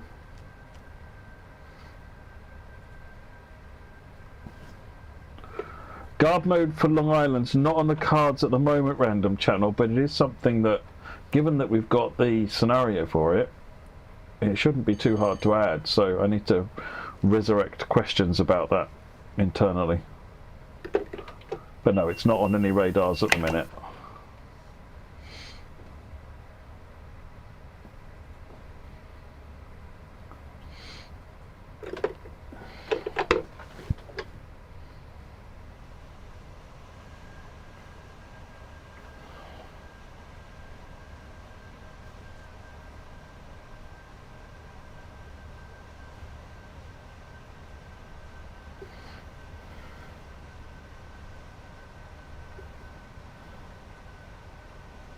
Tripeg, you're not the first person I've heard saying that they've only got the limited number of services on PS5. The team were looking at it today. I haven't had an update from them, so let me chase up tomorrow and find out what the deal is there, because we're completely confused by that.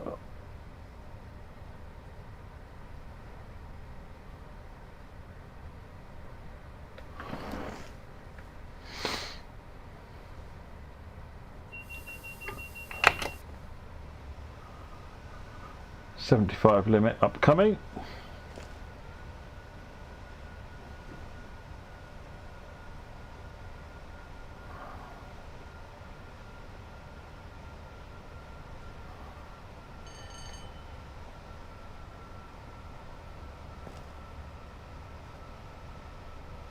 The Diamond, what's my PC specs? It's a 14th gen Intel something or other.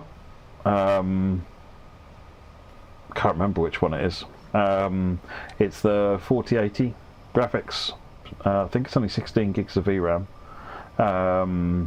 And I've got 32 gigs of memory, which means this PC is worth about £8,000 now at current memory prices.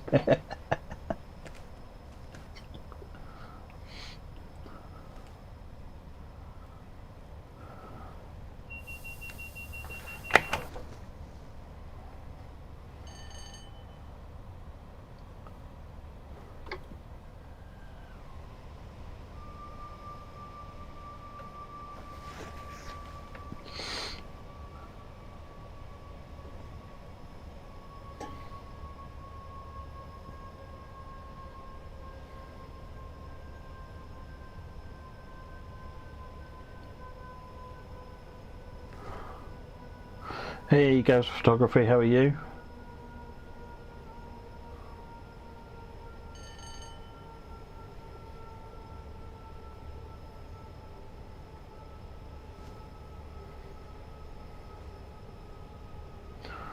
Neutral section upcoming.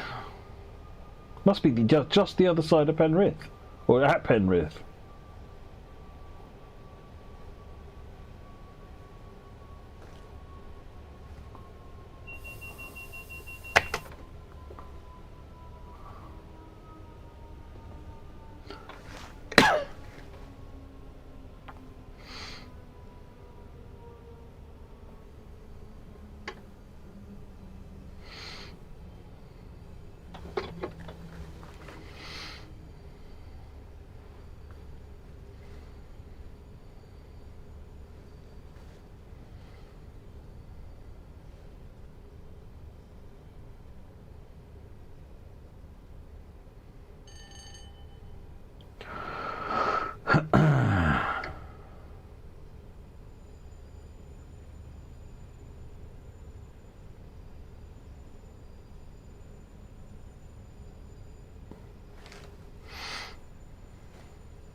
Hey Tom, the controllers are bloomin' excellent. And the last couple of days, the fixes to make them work well with the 86, 87 have been magnificent.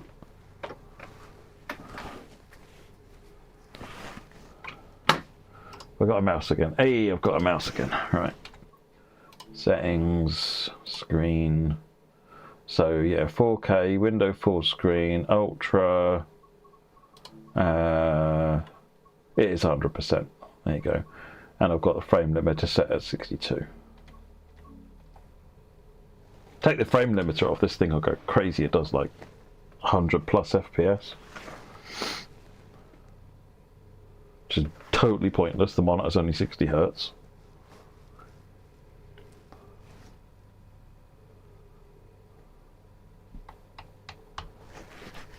I'm early? What's going on here?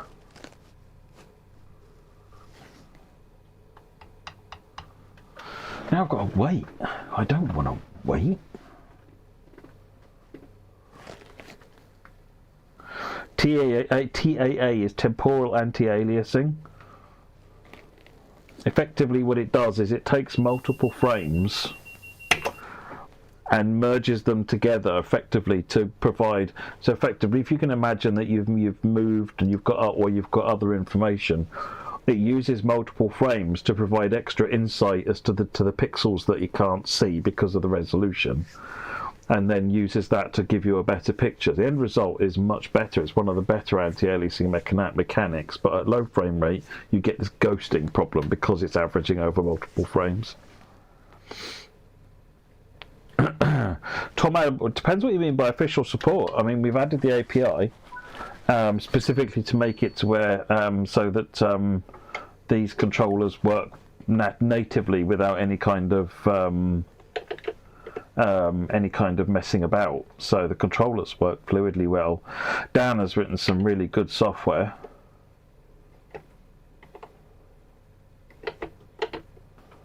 That's better. Use the right notch.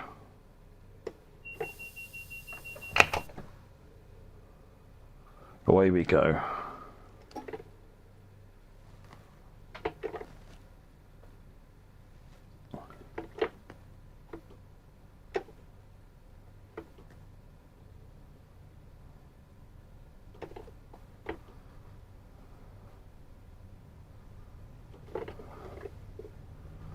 Now I just need to be aware that just around the corner here there's going to be a neutral section.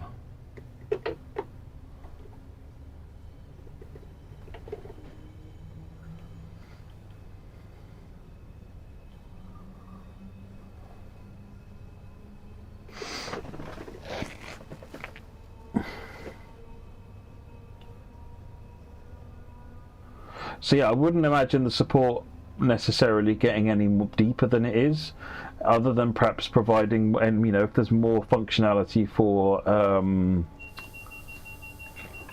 the API, for example.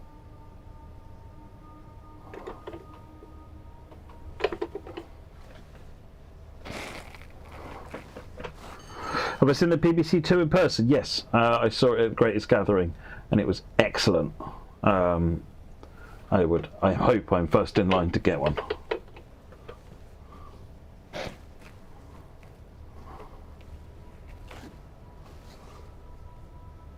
They are on the higher price side, Tom, but that is down to the quality of the components used. These are robust bits of kit, and the sort of the notching.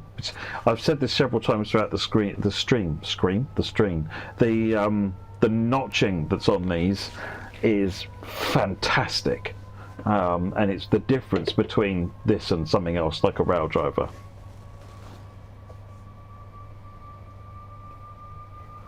You're not kind of wiggling the control roughly in the right place for it to do the thing. I've got notches, I can just click it around. And this one's got interchangeable notches. This has got 2 different notching systems on it. We use this little black knob here to switch between the 2 systems.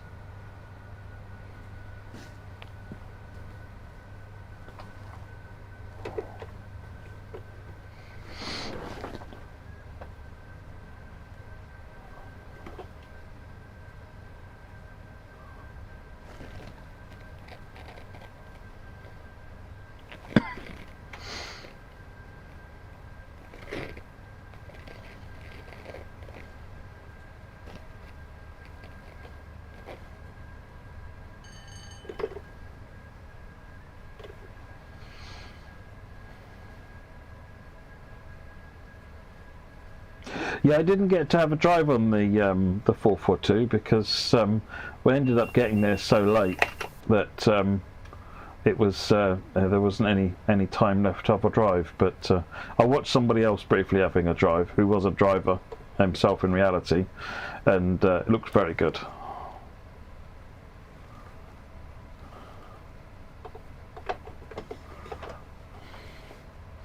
Gentle down.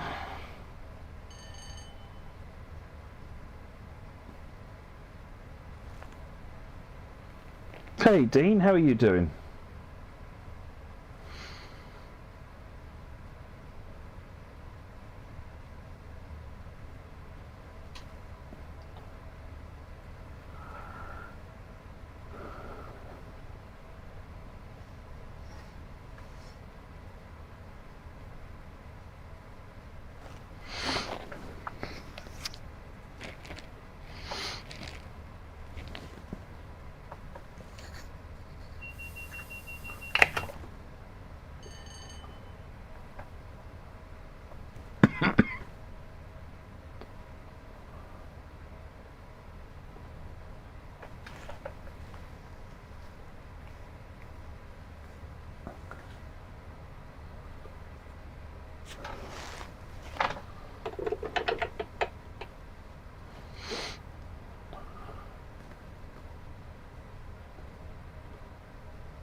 Some speed on a bit.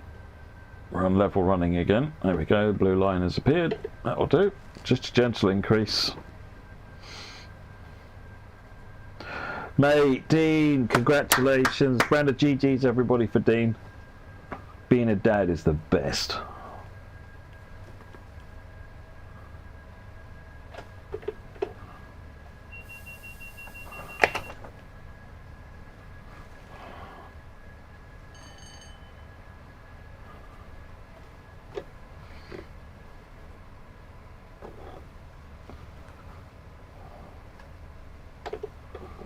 Just wind it down completely, then we can use the dynamics.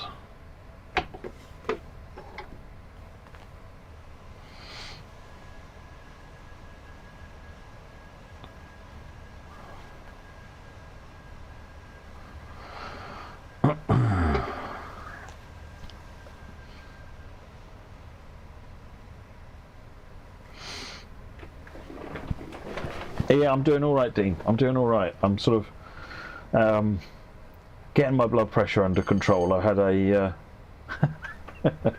I've done my, so my wife had a heart attack. I don't know how many people know that. She's recovering. She's fine. In fact, she's just been discharged from the ward completely. Yeah, so she had a heart attack, which was really, really bad. And by some miracle survived and is thriving. and so I decided I would check my blood pressure. Yeah, my blood pressure was through the roof. You know, when they talk about hypertension, they've got what they call grade 1 hypertension, grade 2 hypertension, and then hypertensive crisis.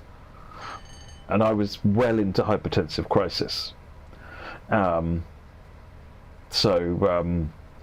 Like, literally had never seen a 2-digit diastolic reading, which is really terrible. So I started going to the doctor, started getting loaded up with medication. I'm now down to stage 1 hypertension, so it's getting better. The doctor's put me on a torvastatin, Rob, to manage cholesterol. Although my cholesterol isn't bad, I think the idea is that because of the blood pressure, they want to bring the cholesterol down even further. I've got another appointment with the doc for a checkup on the 22nd, I think. I suspect they'll throw another bit of medication on to try and get me down out of any form of hypertension. So. But yeah, if there's one advice I can give everybody, go and just buy a blood pressure thing and go and test your blood pressure. And don't just test it once, test it multiple times. Because high blood pressure is a killer, but there is no symptoms at all until it's too late. In my case, I've got chronic kidney disease, stage 3, as a result of the high blood pressure. So it's yeah, it's not great, but go and get your blood pressure tested.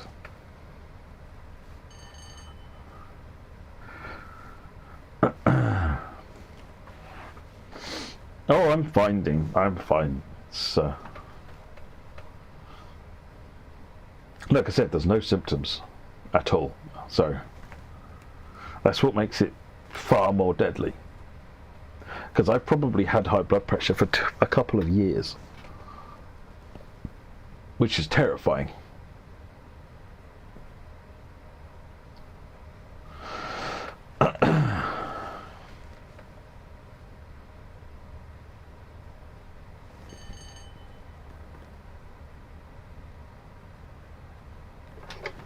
I forgot about that 85. Let's get the brakes on.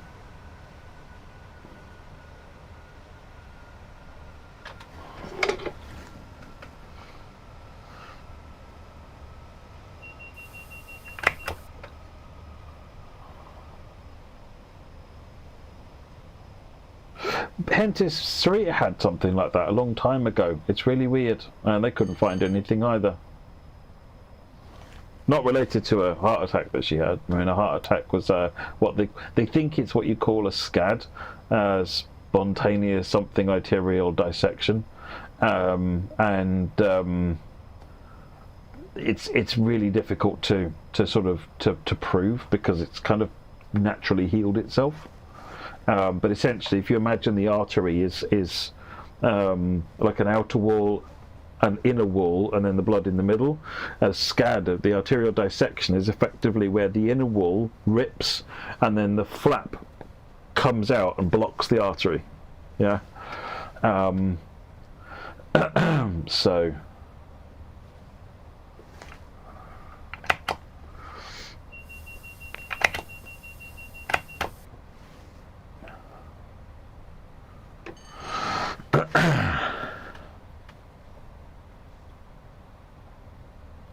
But yeah, that was not a good time. The doctor said she had, at one point in the evening, through the night, she had a 10% chance of survival at best. So I was a bit of a wreck.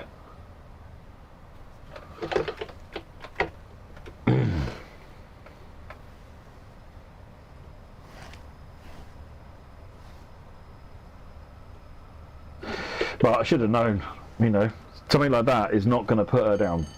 She's far too stubborn for that.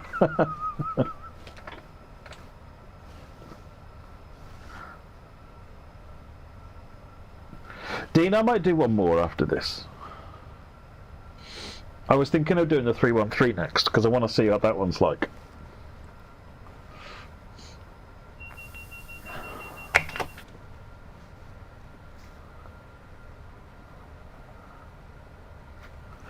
Andy, yeah, she's got all her own gear now. She's got some Allen and Heath gear for our mixing desk. She's got some JBL PAs, and she's done a couple of gigs now in London using it.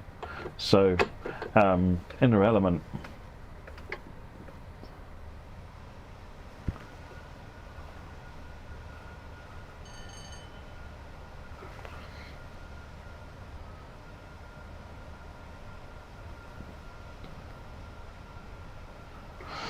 Yeah, it was June that she had the heart attack, Hentis, so that would have only been, you know, she'd have only been out of the hospital a couple of months.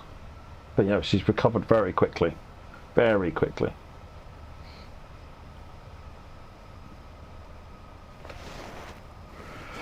Not a DJ, May's taste, she's a sound engineer. If she ever heard herself being described as a DJ, she'd have words. Not that she's got any disrespect for DJs, but they do different jobs. But yeah, she's a sound engineer. She did some training on being a sound engineer, and that's kind of her thing. What a really silly place to put that with the brakes on.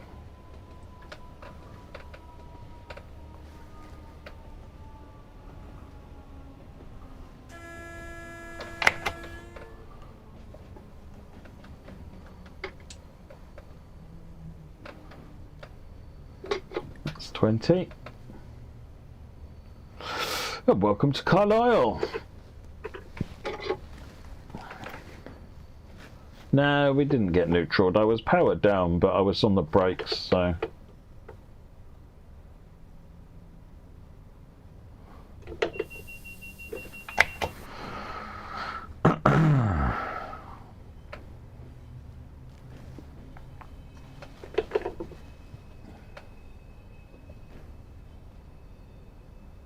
They'll tell you what they're interested in getting into, Dean. You can try and get them into trains. You can talk them into trains.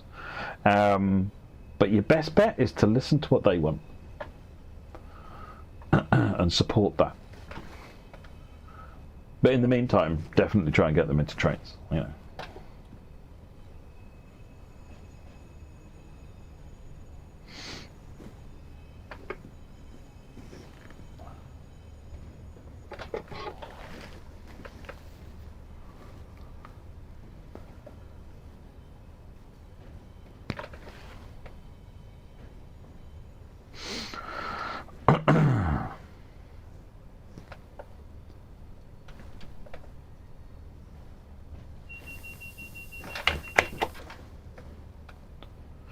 Yeah, you'll need to fix that. And Rob, definitely.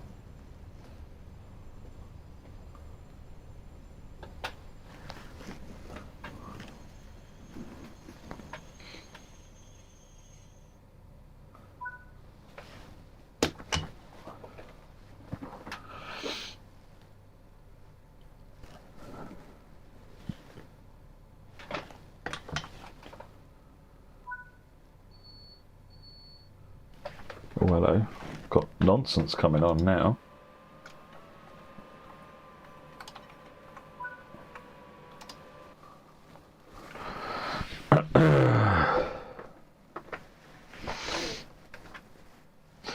Right, okay, so that was that one. Now we need to, let's have a look and see if we can't do a, what do you think, Cathcart or East Coast? Let's do Cathcart. Let's do Cathcart. I like Cathcart.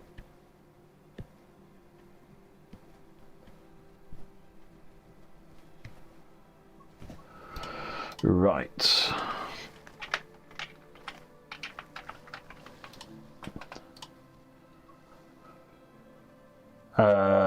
Newer timetable. 314. Well, let's do Neilston run or a Newton run. Let's do a Newton run. Yeah, let's do a Newton run. Right, change the weather, change the year, change the cloud level, change the wind level, and go. 128/65. That sounds excellent, Andy. That sounds like it's in the right ballpark, actually. My diastolic today was 92, but my systolic was only about 135, so that's come down a lot. It used to be about 230, which sounds terrifying, I know.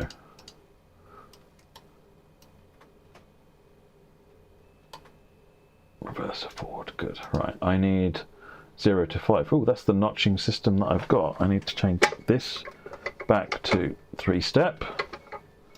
Good. I got the controller in, got that on forward. Let's open the doors. Put DRA on for the minute.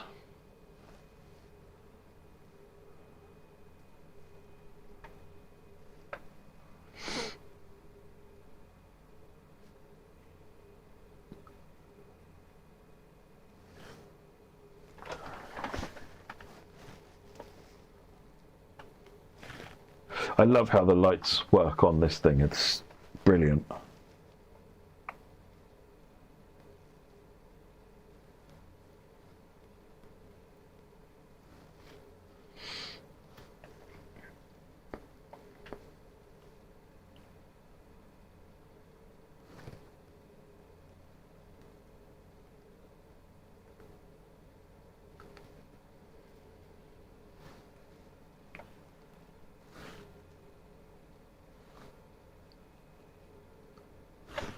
Hang on, is this a 0 to 4 controller? And I've got the 0 to 5 in. Yeah, that's not going to work. I need the 0 to 4 on here.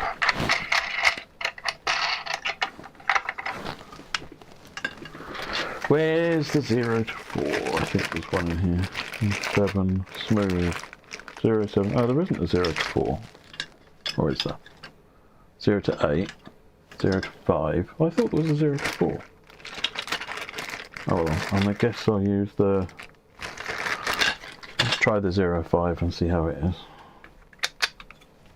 Rob, is there a 004 controller or am I missing something?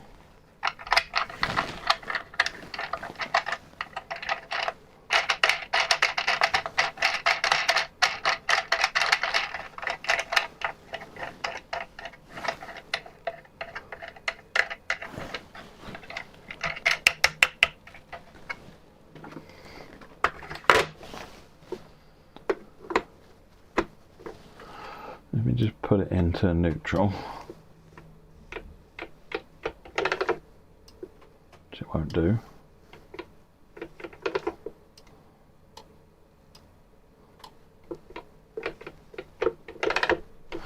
Yeah, I'm sure it'll be close enough. Right, lock the doors.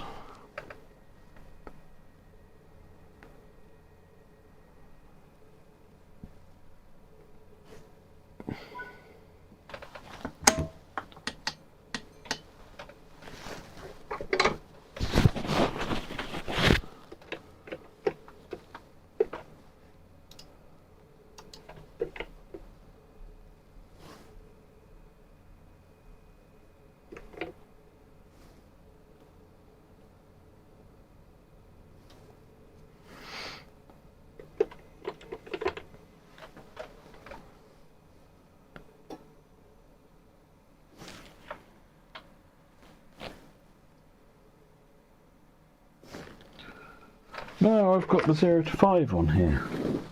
Yeah, this is a 0 to 5.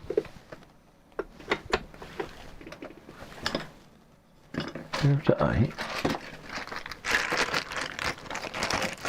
Am I not putting my toys away? There's definitely only 3 in here. 0 to 7, smooth, and 0 to 7. Ah! 0 to 4. Quick control change while we're driving. Not putting my toys away.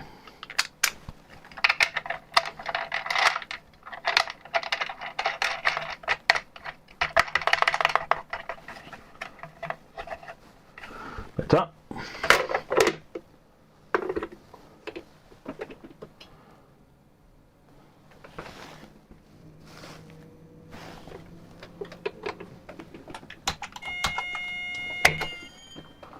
Forgot that.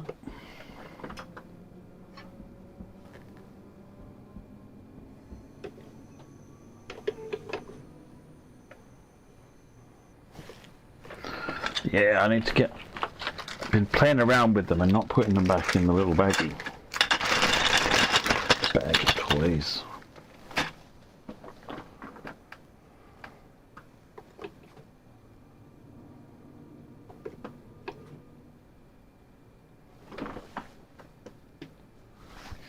Egads, this route needs the track shadow update, doesn't it?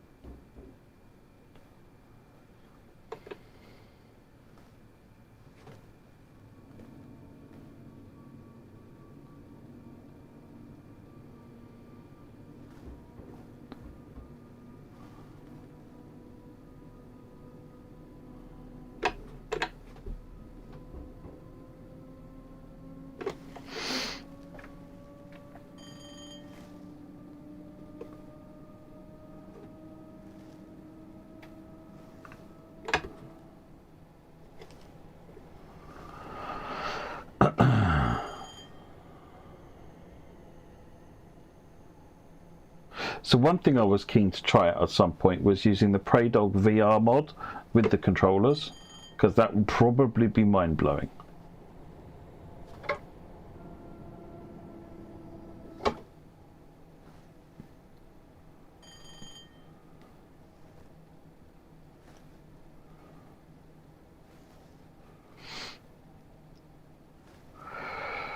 How's TWE testing going? I don't actually know. I saw some chatter in the discussion thread at work, but I was off Monday, and to be honest, I've been in meetings all day today, so I've not actually been able to do anything productive.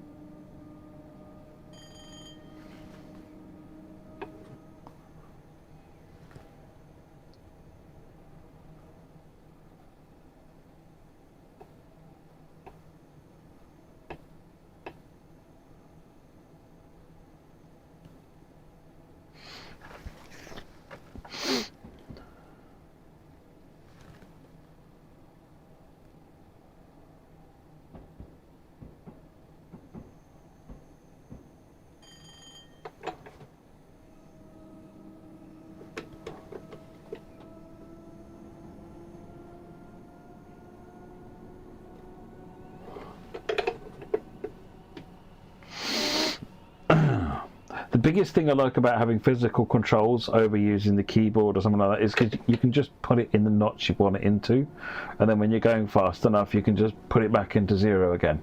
You just feel like you've got so much more control over the train.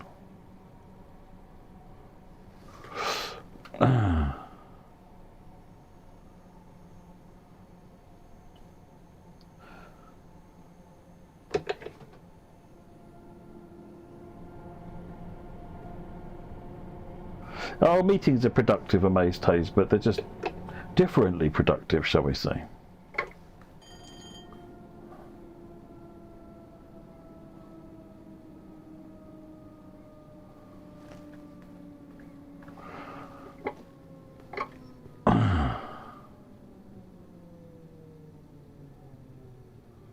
Kind of relaxed on the break, spending too much time looking at the chat.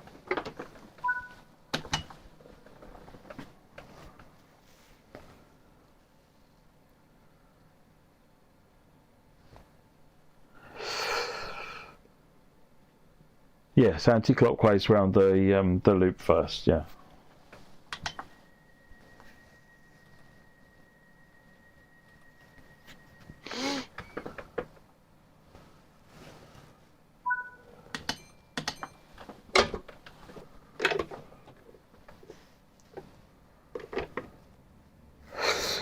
Ball bats, I like the new livery. I think it's quite nice. It's quite striking.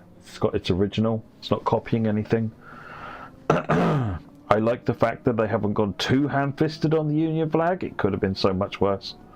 And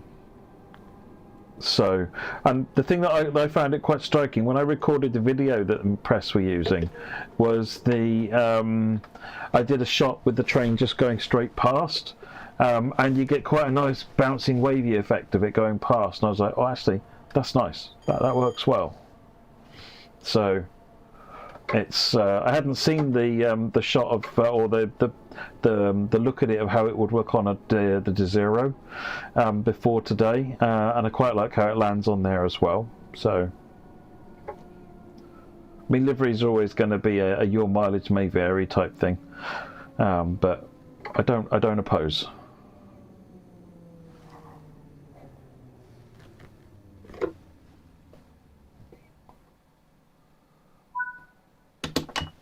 By the way, one modification I've done to this is I put feet on the bottom of it, which are really handy. Just little sticky feet you can put on the bottom. Just lifts it up so it's not laying flat on the thing, which I like.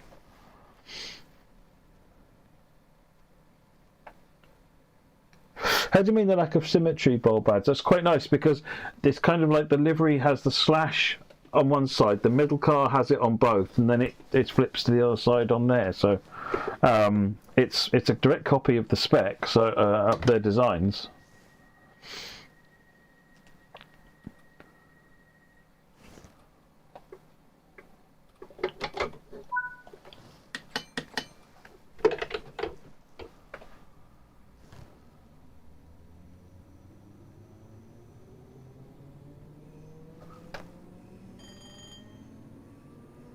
The middle coach is slanted, has got both slants on it, Bulbads.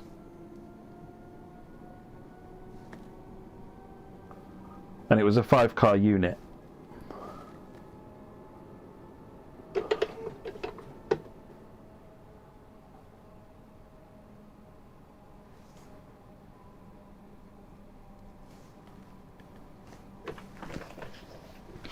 Yeah, it is. Hang on a second. 1 second.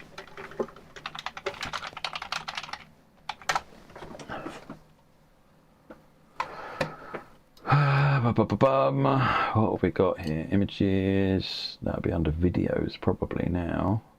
Let's go to YouTube. Find someone who's probably recorded the video of the thing today. Great. Hey, let's not search for that. Jeez.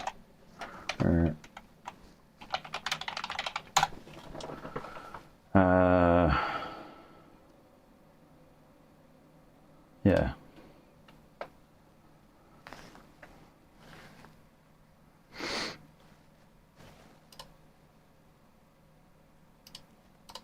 So if you look, the middle car has got it on both, both of them.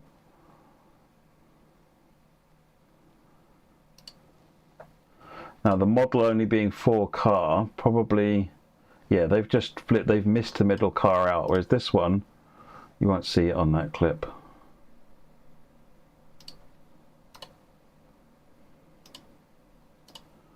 So that's one way, that's the same way, that's both ways, and then that's facing the other way. You see,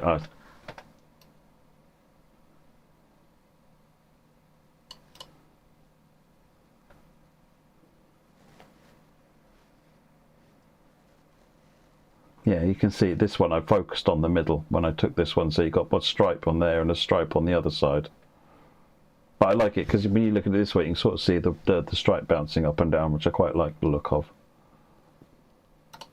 There you go, you can see it there where it's on both.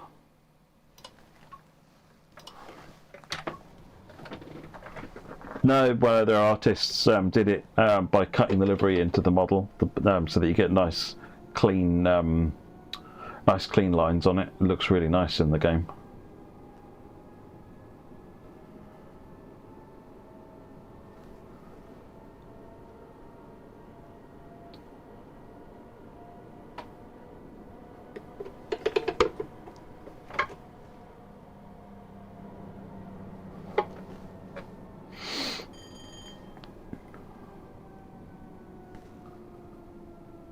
No, the Desiro. We literally the first I saw the Desiro was today.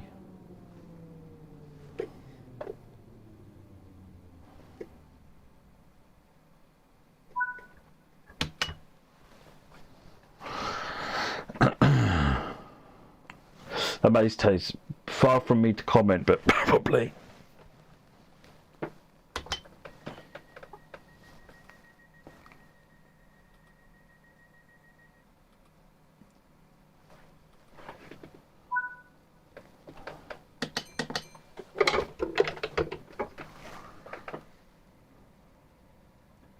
No, they're both GBR. Oh, sorry. The Azuma was both of them were designed by DFT or GB Rail. Liam. We only then took their design and put it onto the 802. Next station's Pollock Shores. Always have to be very careful how you pronounce that station.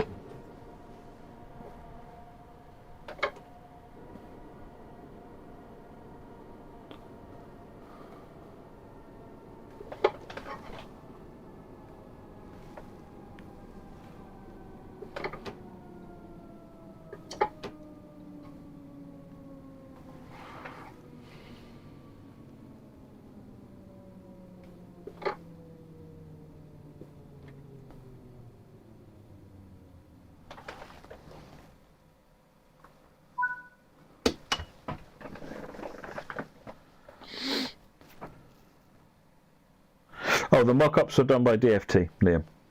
They hired an artist to come up with ideas.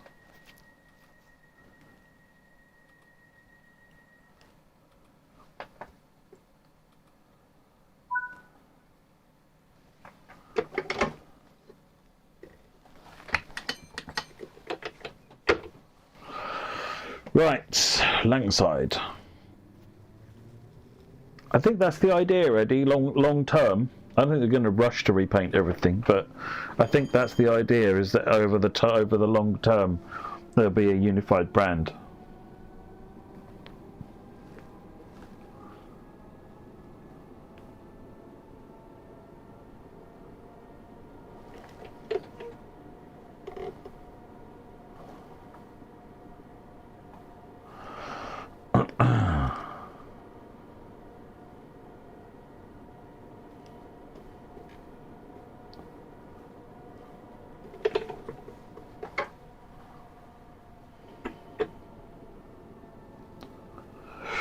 I mean, I don't know what the rollout plan is for the livery, Eddie. I wouldn't expect to be anytime soon. Oh, sorry, Diamanda.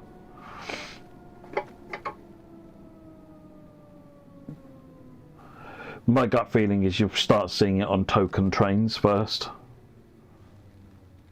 You know, there'll be one example before they start on each of the new routes as they come across to GB Rail.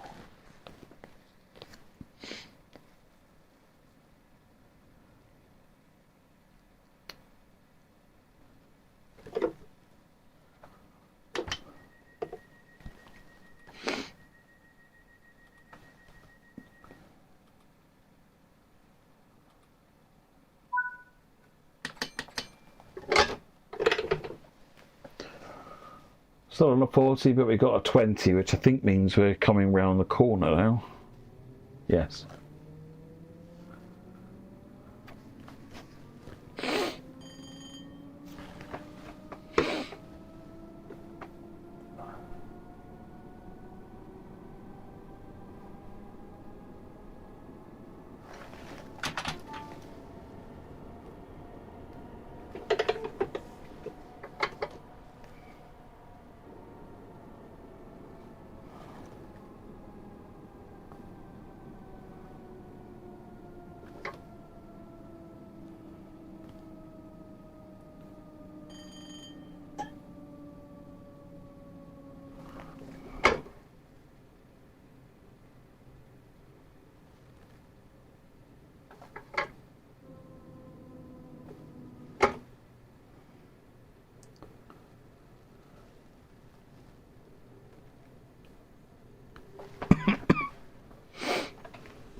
going past here.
Well, red, white and blue, you know, it's a common to both nations, Eddie. It doesn't surprise me that red, white and blue features heavily on both.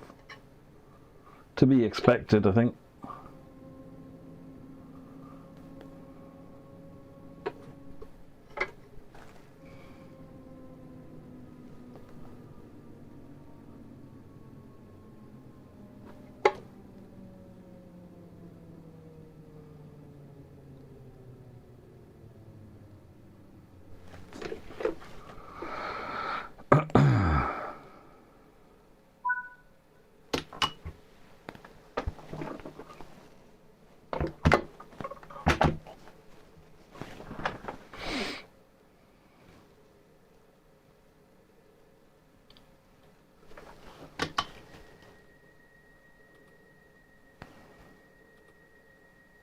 Welcome back, Dean.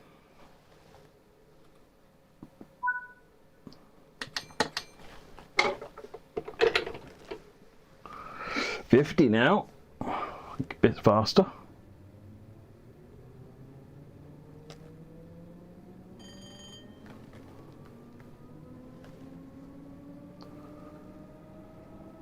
Night, Amaze Days.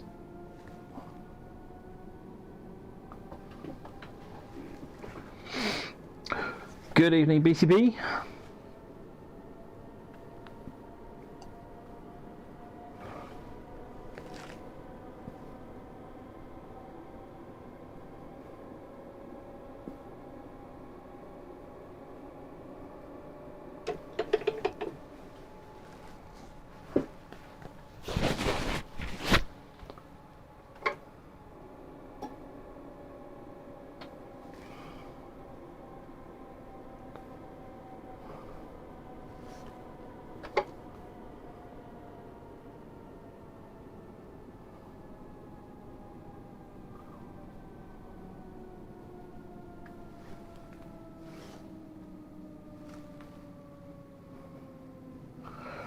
Is Unreal causing the stuttering when you load in a train?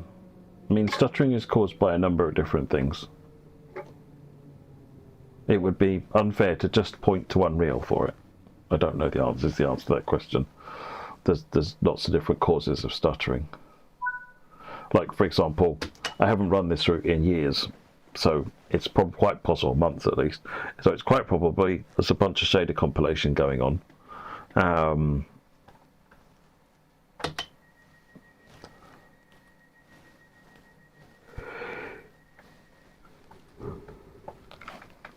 I haven't looked at the Medway line yet, no, Dean. I quite often don't until they're out, because I just haven't got time.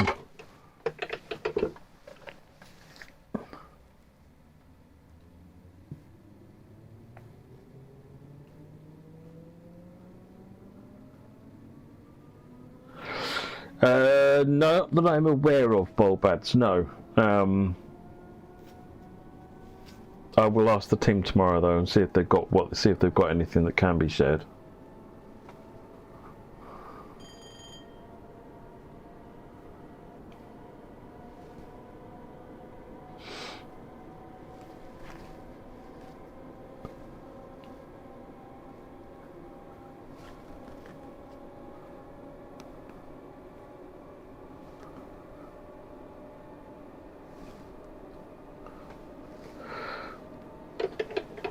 We haven't got any plans for specific PS5 Pro support, Martin. I'm not sure the Pro really offers a lot for TSW, but we do have more performance work going on because we still need to get a handle on this texture blurring thing. That texture blurring thing is kind of the priority.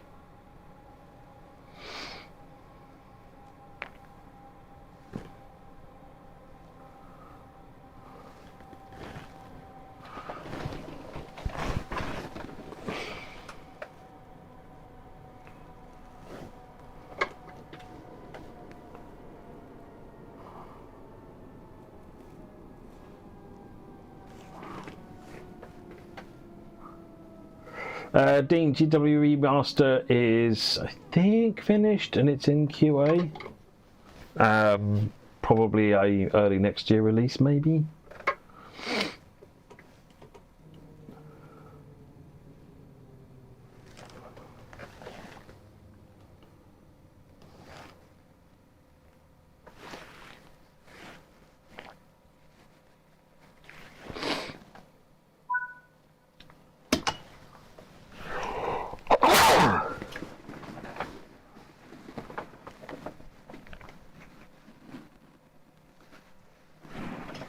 Oh, thank you, Rob. I appreciate that.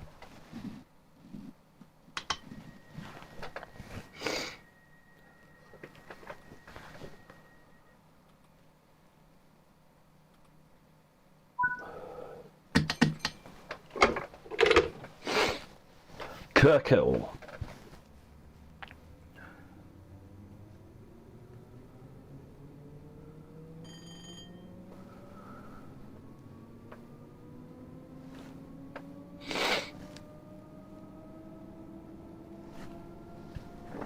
Hey Woody, how are you doing?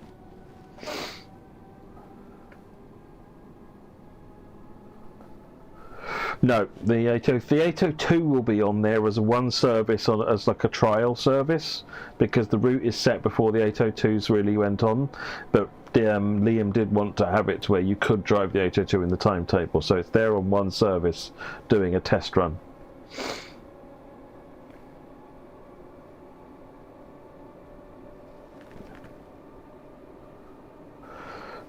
Ball badge. I can't remember how much the controllers are. If you go to tscontrollers.com, you can go and see what the catalogue is like at the moment. It varies because it's all handmade. In terms of 5-step, so this thing is the flexi lever, and the flexi lever has a I'm using a 0 to 4, so a 5-step notch pattern, and you can just change the notch patterns out. So I've got 0 to 4, 0 to 5, 0 to 7 smooth, which removes notches entirely, and you just switch them around. It's very, very good. Yeah, they're not cheap, but they're very, very high quality. I've got no qualms with the price of them. I appreciate that doesn't make them any more affordable for people, but they're really solid bits of kit.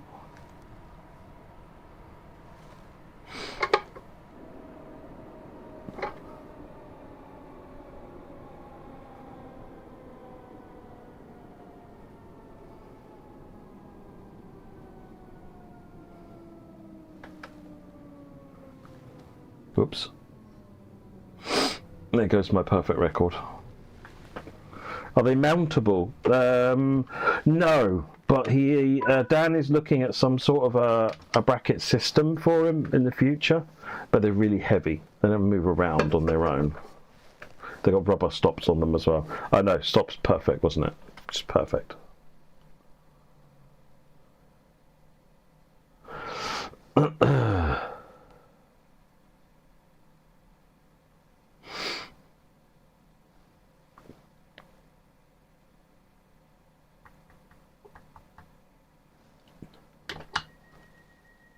No, a lack of skill cannot be made up for by buying hardware. No, it turns out. I've done pretty well all day today, or just the session so far. It's my worst stop today.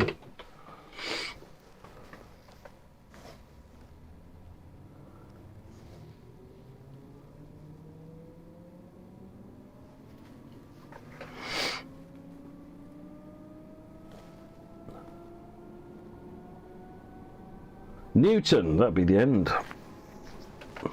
What does the main unit control? Do you mean this one? This is doors left, doors right, closed doors left and right, signal button and DRA. So if I cut the power, DRA on the middle there, look. It lights up on here as well.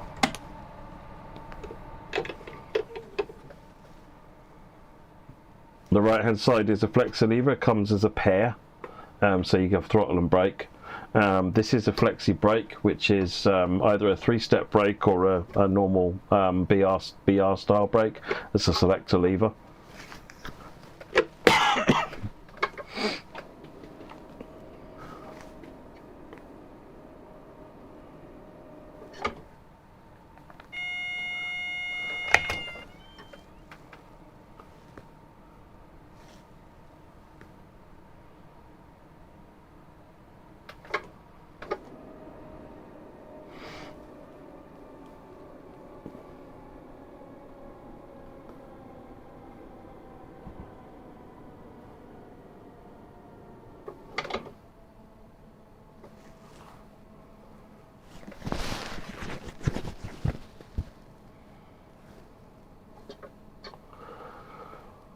Well, the TS controllers actually have rigged up 2 full cabs so far. They've done the 442 and something else.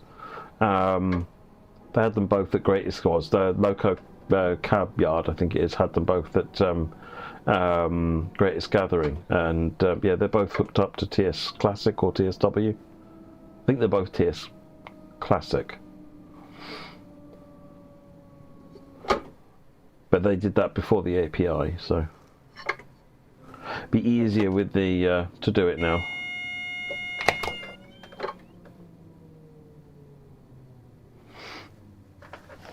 The 507, that was it. Daisy did all of his stuff on their own.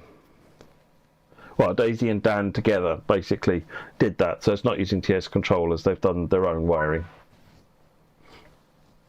But boom, all finished. Well, that was fun. I enjoyed that. Thank you very much for watching, folks. Really appreciate it. I think that was pretty successful. So I might try and do some more streams that use the hardware in different ways. Yeah, we'll have some fun with that. I'll try and maybe look at replacing that camera with one that's a bit less blurry, maybe. We can see how it goes. But otherwise than that, thanks for watching. I'm going to head off, and I'll see you another time. Thanks, everyone. Bye-bye. When I find the end button, hang on a minute. I'm using the wrong mouse. That's not going to help. Right. Bye, everyone.